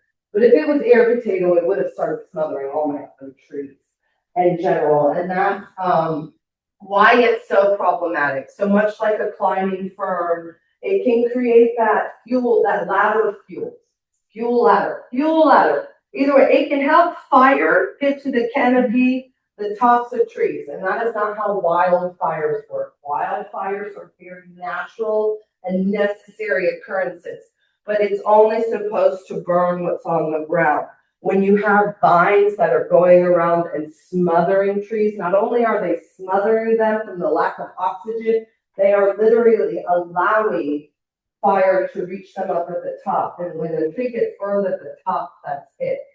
So that's also why our wildfires can get crazy out of hand, is because we have organisms growing here that aren't supposed to be here, like our climbing ferns, like our air potato, like our kudzu, and things like that. So the Woodlands Task Force does a lot of invasive species removal. So please, if y'all are in the area, feel free to reach out. They do a lot of great work there. So kind of talking along the lines of smothering vines. This is really sad. Like kudzu is appearing here. It's like, my goodness. So kudzu is kind of it's kind of a poster child for invasive species. So this one was intentionally brought. It has a beautiful form. I get why it was brought. But it's only been here since 1876. So the thing about plants, much like animals, so plants, they don't really care about our fences or our borders or our human borders. They just grow and get out. So it was brought intentionally, and then it kept spreading. And I think partly how it goes unidentified for a while is when it's first emerging. It can resemble poison ivy. But the thing is, their stems and leaves are hairy. And poison ivy isn't hairy on its leaves and things like that. But I feel like that's really how it's gotten out there, because, I see something that looks like that, I walk the other way. I have a poison ivy allergy, and that's always how I taught my trick. I'm like, think of 2 mittens, and then bring one in the middle. And what is that? That's also kudzu. So this might be how it's been able to just pop up, because people people are avoiding it for a while because it looks like poison ivy, but it's not. So why it was brought here? I mean, absolutely beautiful, purple, fragrant flowers. And then they have hairy seed pods. So, I mean, once it flowers, you know you're not looking at poison ivy. And then the seed pods can further confirm it. But there is nothing quite looks like kudzu in its full form. Like, yes, alone on the ground, it might look like poison ivy. But even the way that it smothers, like if you've seen poison ivy growing on a tree, it's almost like it grows out as far as it can to like try to touch something else, but kudzu will just do this whole smothering effect of it. So that's why we call it invasive. This is what it does. If you have ever driven east on I-10, so if you've driven through Mississippi or Alabama, I mean, the roadsides, my goodness, this is exactly how it will look. It just completely grows and smothers. So not only does it grow tall, it grows deep, which creates its own other set of issues. Because yes, it may be bringing fuel up to the top of the tree that will kill off the tree, but also if it's forming dense thickets, you have animals that literally cannot migrate through that. So it also grows a foot a day. So yeah, it can really grow that fast a day. So what a lot of invasive plants do is they have an asexual reproduction happening underground. It's called rhizomes, and it's what helps make them really persistent. Where you think you've taken care of everything on the top, but you left just a fragment of a rhizome underground and then a whole new plant can start up again. That is a lot of invasive plants.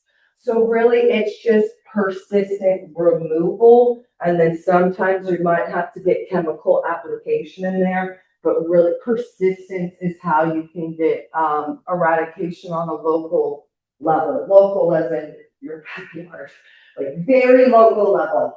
One of the last things we'll talk about before we touch on management is the black velvet leatherleaf slug. So this slug has been in here in the area for a while. This was one of like my projects that citizens helped us figure out where this slug even was. It's such a unique looking organism, and the fact that we do not have a native slug that is black, we don't even have one that is velvet looking. So this was so easily identifiable for the public that we said, please let us know if you have this. Because historically we had only known it to be in the valley in San Antonio. And then because of citizens, we were able to fill up the distribution of this slug to where now it's in over 50 Texas counties. It is well established, and it just showed the efficacy of citizen reporting. So this is one of those, it's like kind of a pest in the sense that, yeah, it could harm your grass, but it's invasive because it carries parasites. So just please, if you see any invasive slugs, this goes for almost any invasive slug. So your limax, so your giant garden slug, your yellow garden slug, your black velvet leatherleaf slug, and your marsh slug, they all can transmit parasites that could harm us. This, much like the Angiostronchus that the apple snail carries, that parasite is not necessarily looking for us, it's looking for a different mammal.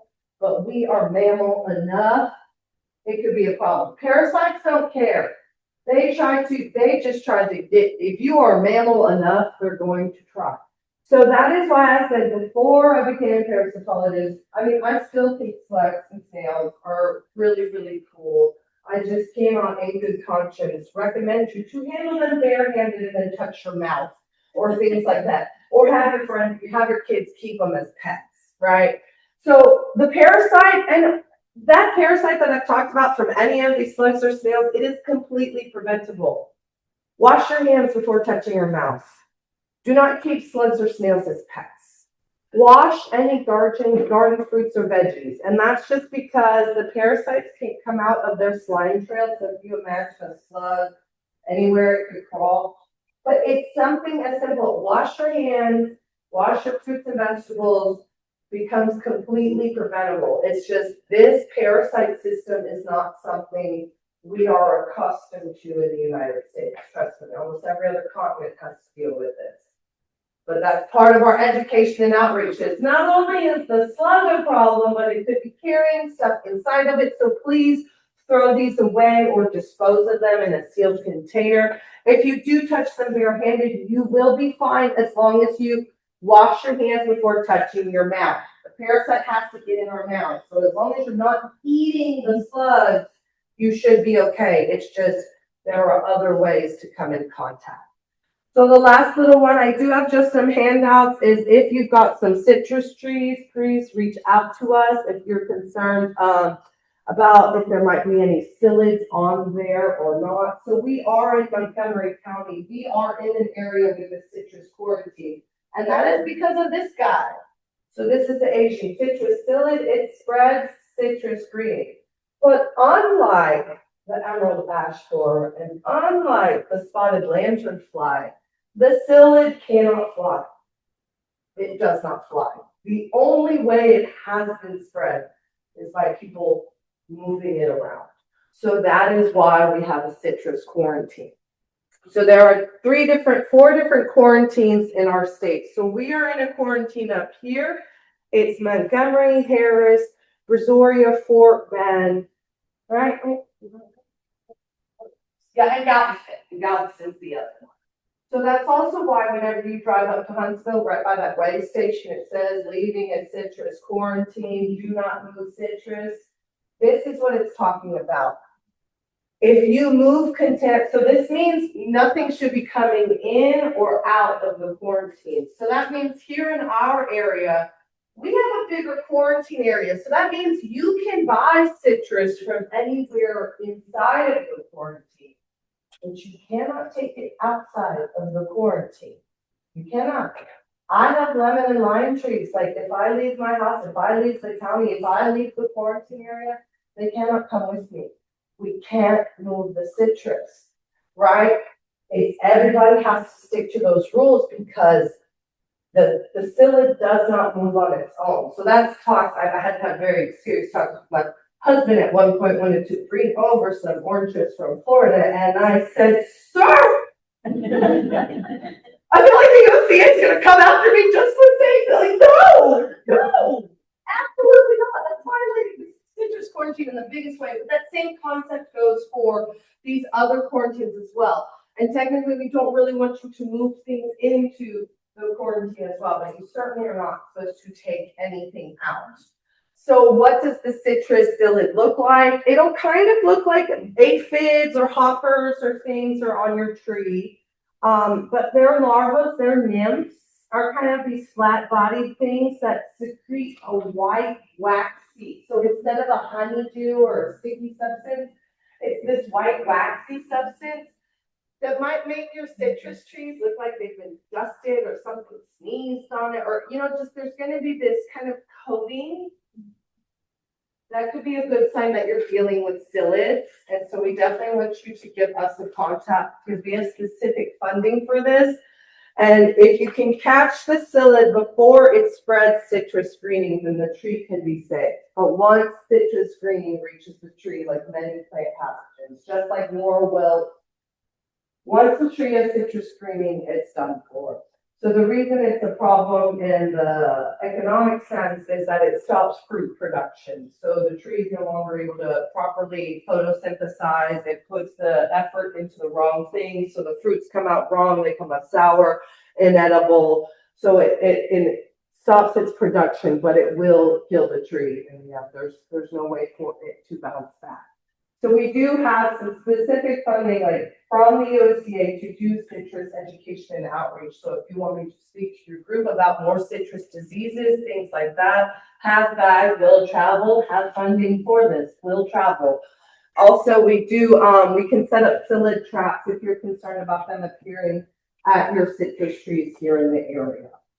So that was just a little note I wanted to put about one of our final ones, and then we're getting into the very tail end. So also something to note is I do have some management summary forms up here too, But again, please remember all management stuff, like it's listed on the page, so if you're trying to go after a specific pest or plant, our species page will provide recommended management strategies. And if it wasn't clear, management means kill. But if that wasn't, it's just, I have to, management strategies, please. So, best practices with plants: treat early, treat often, plant something in its place.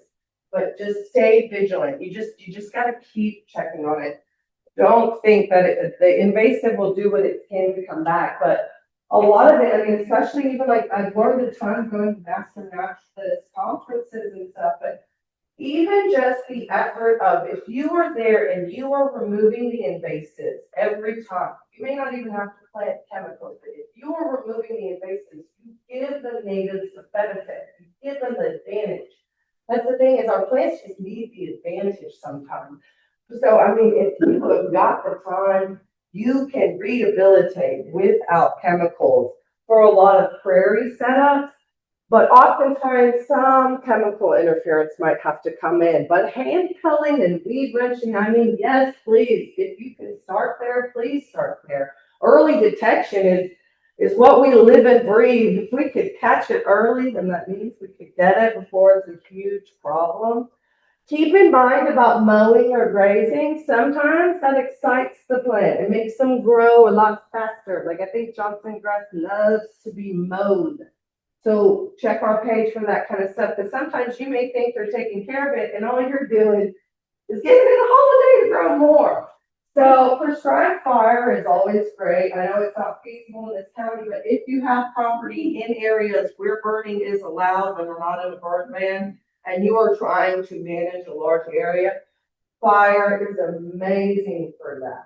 Fire and your presence helping give the native plants an advantage really, really can help out. Tree girdling is also a very effective way to try to manage. Say you don't have the space to go around and chop down a bunch of trees. Maybe you don't have a chainsaw. Maybe you cannot be falling trees yet at that point. Girdling is a great place to start. So that is where you act like the bark beetle. All right. So you're going to remove that very outer bark layer. That's how you know I've been talking too long. And you expose that inner bark.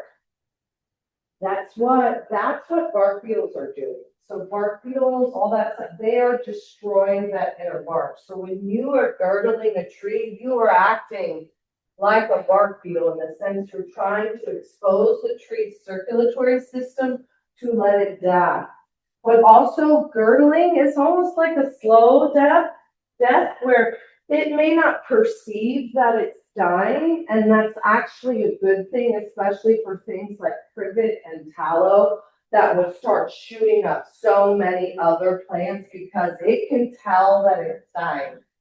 So this is a great way to try to manage a lot of trees in an area where you may not be able to physically clear it just yet. Cliff Tylich, another master naturalist, has a lot of really good YouTube videos about it. But you pretty much get a bark remover, just start girdling. Just really don't, if you carve too deep, then the tree knows it's dying and it won't be effective. Really, it's got to be just barely scraping that outer bark. I know, right? Sounds weird. It's like that. Some trees we need to. So cut and treat. So this is chemical treatment. So chemical treatment, please always be selective. Right now is not a good time for chemical treatment at all. Flowers are out. Really shouldn't be using any chemicals. But just keep that in mind, especially if the plant you're treating has flowers. So please be selective. Cut and treat's one of my favorites. This doesn't matter if the tree is flowering or not, because you're cutting the tree off and you're treating just the base. So I like this in the fact that if you're not trying to attack a buck, well, actually it works for a really big area. It's just the most important part about this is to be as focused as possible. You need to have someone cut and then a different person is applying the herbicide.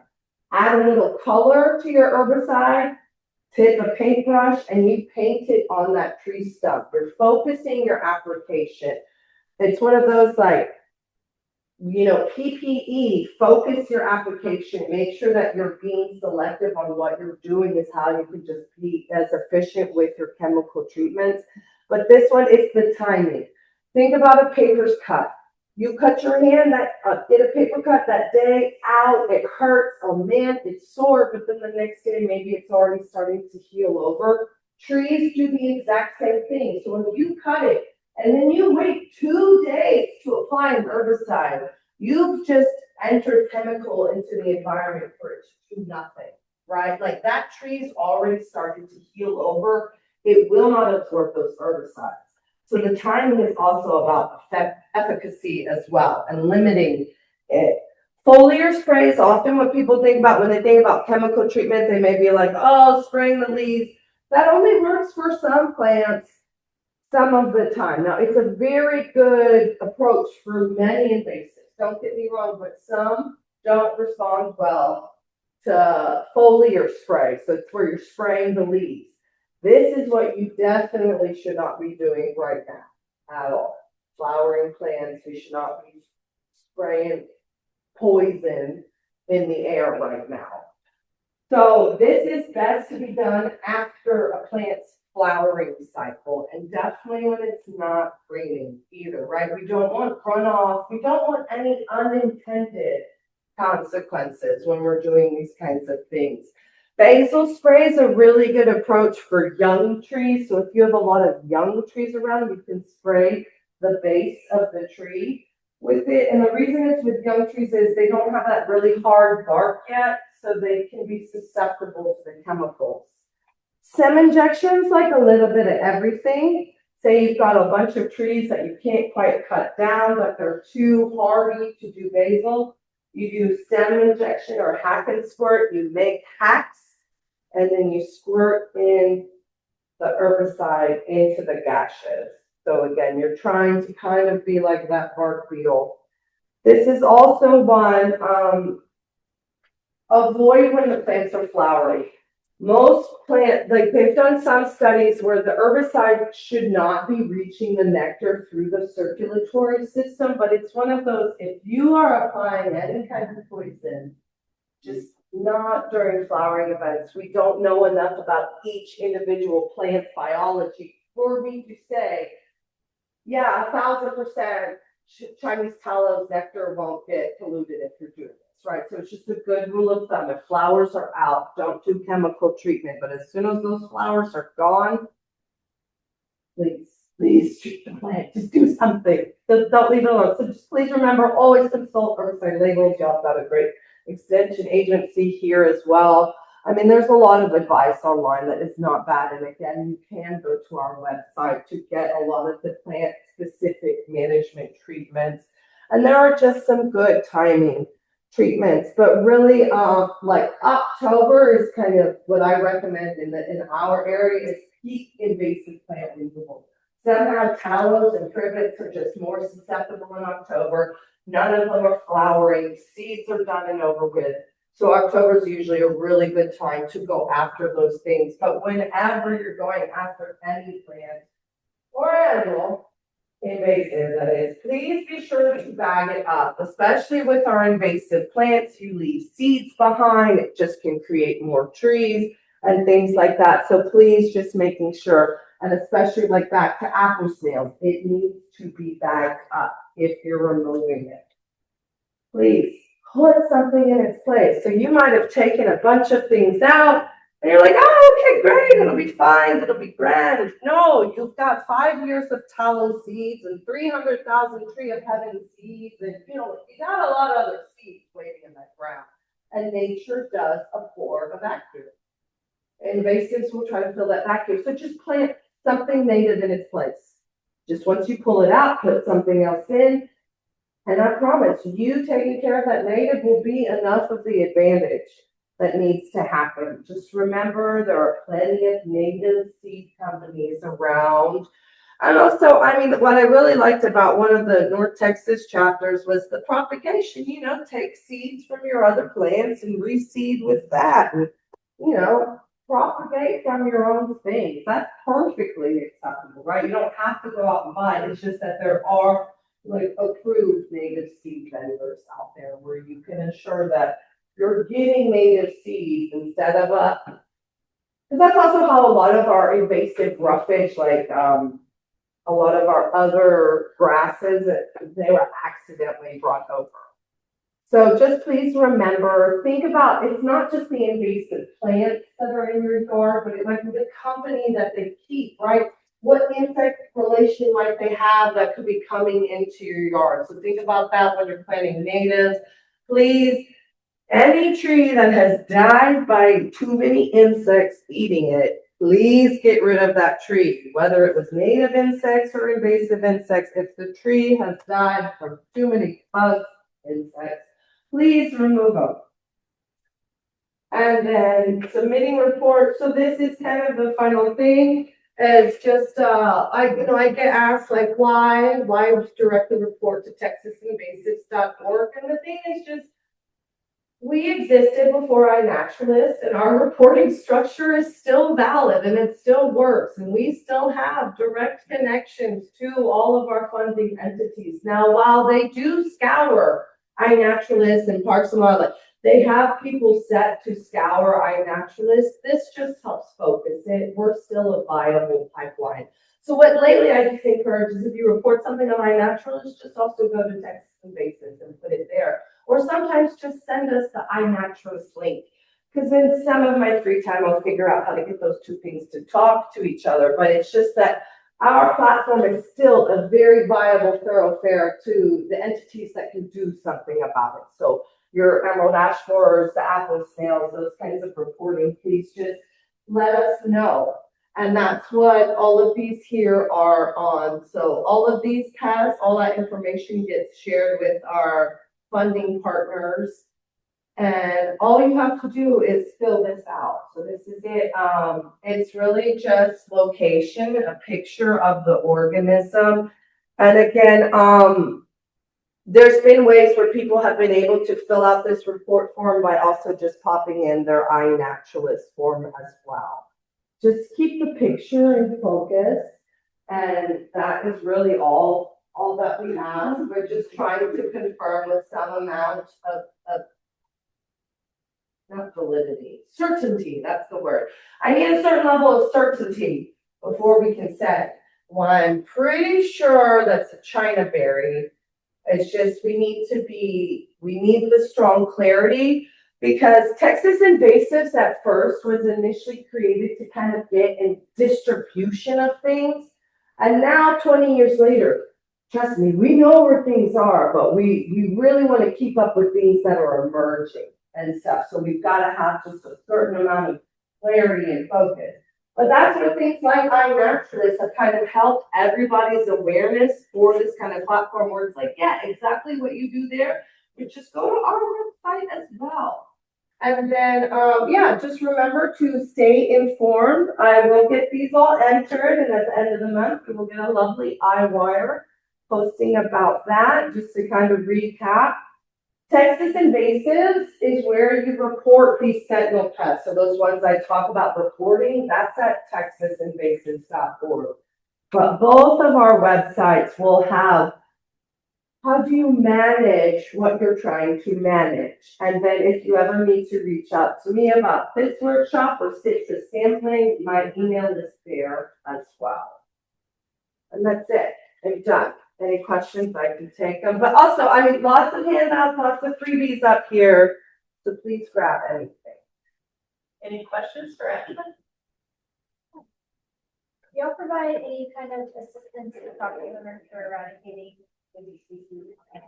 or just education? We can empower you to do it, but like us ourselves, like me and my team work hard. So we can't, but we can give the tools. And then some of us, we'd like to work on getting our applicator licenses to help out with that more. But yeah, we're very much in we can empower you to do eradication and maybe help with a removal day, but we can't do it all. It kind of goes with that, but I saw, so the Texas compost being really supposed to be large. I know that some states, there's a lot of discrepancy between maybe the invasive list is really big, but the noxious weed, required to eradicate it on your property, you can't possess it or sell it. There's a little bit of pushback with like certain homeowners and stuff like that. Do you feel like in Texas, you guys have had a lot of resistance with people not really wanting to help mitigate this?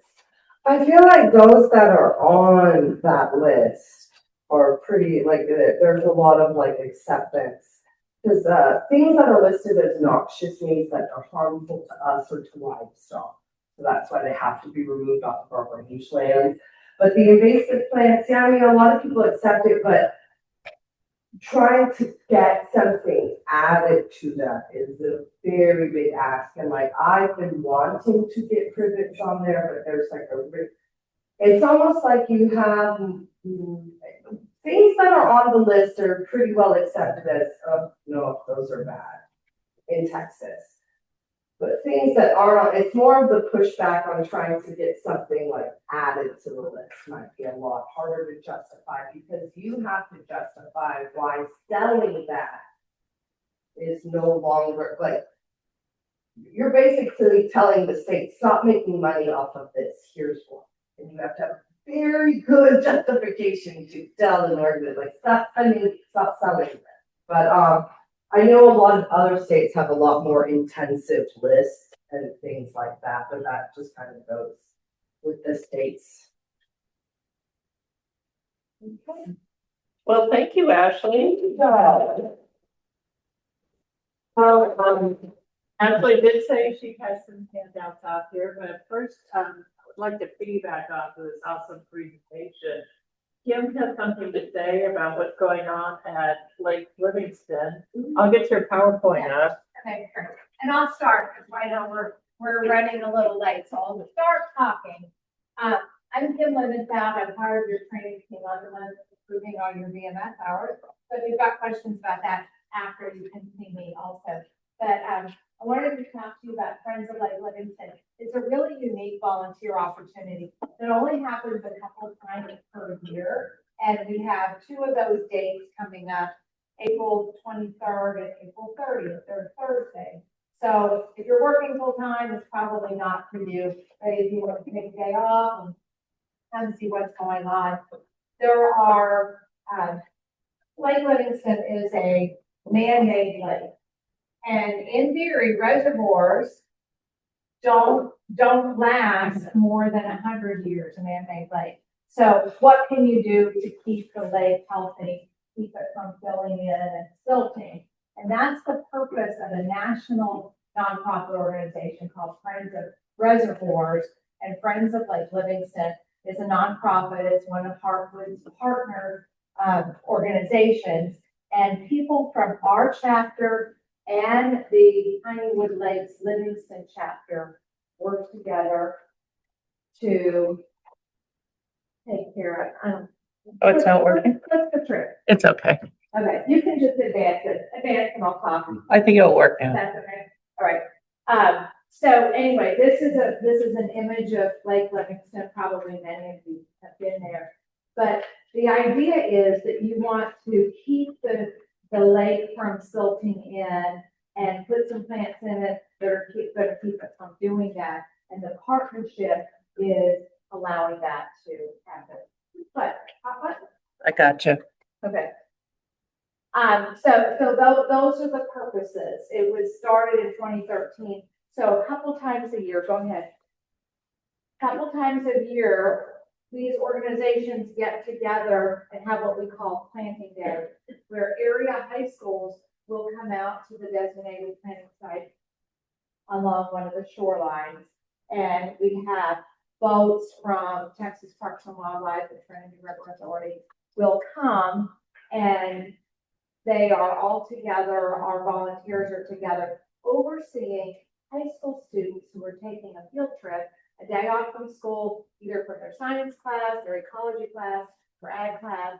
It varies by high school. They're coming out and they're doing a lot of that hands-on stuff, planting. Go ahead, Roxanne. Not only are they planting the plants, They are doing macroinvertebrate sampling, looking at the quality of the water. And they're doing water chemistry testing. So there's kind of 3 stations that the students move through. And our volunteers, which can be part of you, work in one of those areas, helping with the planting, overseeing water chemistry or macroinvertebrates. So we're actually looking for a few more people to do the water chemistry area, or not that you'd be in charge of it, but that you would assist, and the macroinvertebrates. Go ahead. One of the coolest things is the plants. These are American water willows. They are grown and propagated mostly in the Ellis unit of the Huntsville prison system. You can see Scott Ball and Scooter Langley. They are both Heartwood members. Scott is kind of our main organizer, and Scooter is a professor in horticulture that has classes in the prison. And so those prisoners in their horticulture classes are growing and propagating these plants. They're also propagated at the high schools. Go ahead. And here they are, American water willows. So are you familiar with them? Okay. So that's mostly what's planted. There's a few other beneficial plants. Go ahead. And then this could be used. So April 23rd and April 30th, it's a way to get a big chunk of volunteer hours that will count toward your certification for this year. Remember, you're going to graduate first. You need to get 40 initial hours of training. To certify for this year, you also need 40 volunteer hours and 8 advanced training hours. So if you come out in the morning, it usually goes, we have volunteers arrive at 8, usually goes till noon or maybe 12:30. You get travel time. So if you're looking for either a fun way to get involved or you need a big chunk of volunteer hours, they're both great fits for you. So there's my email and my phone number on there. I do have a little sheet if you are interested in being added to the volunteer list. I have column here, April 23rd and April 30th, and then future, if you just want to be on the list, if you can't come to one of those dates, but you're interested in getting future emails and hearing about opportunity, and put your name on there. Great. That's it. Any questions for Kim? Okay. If you have any questions about your VMS hours before you leave, get in touch with her in the back of the room and she'll help you out.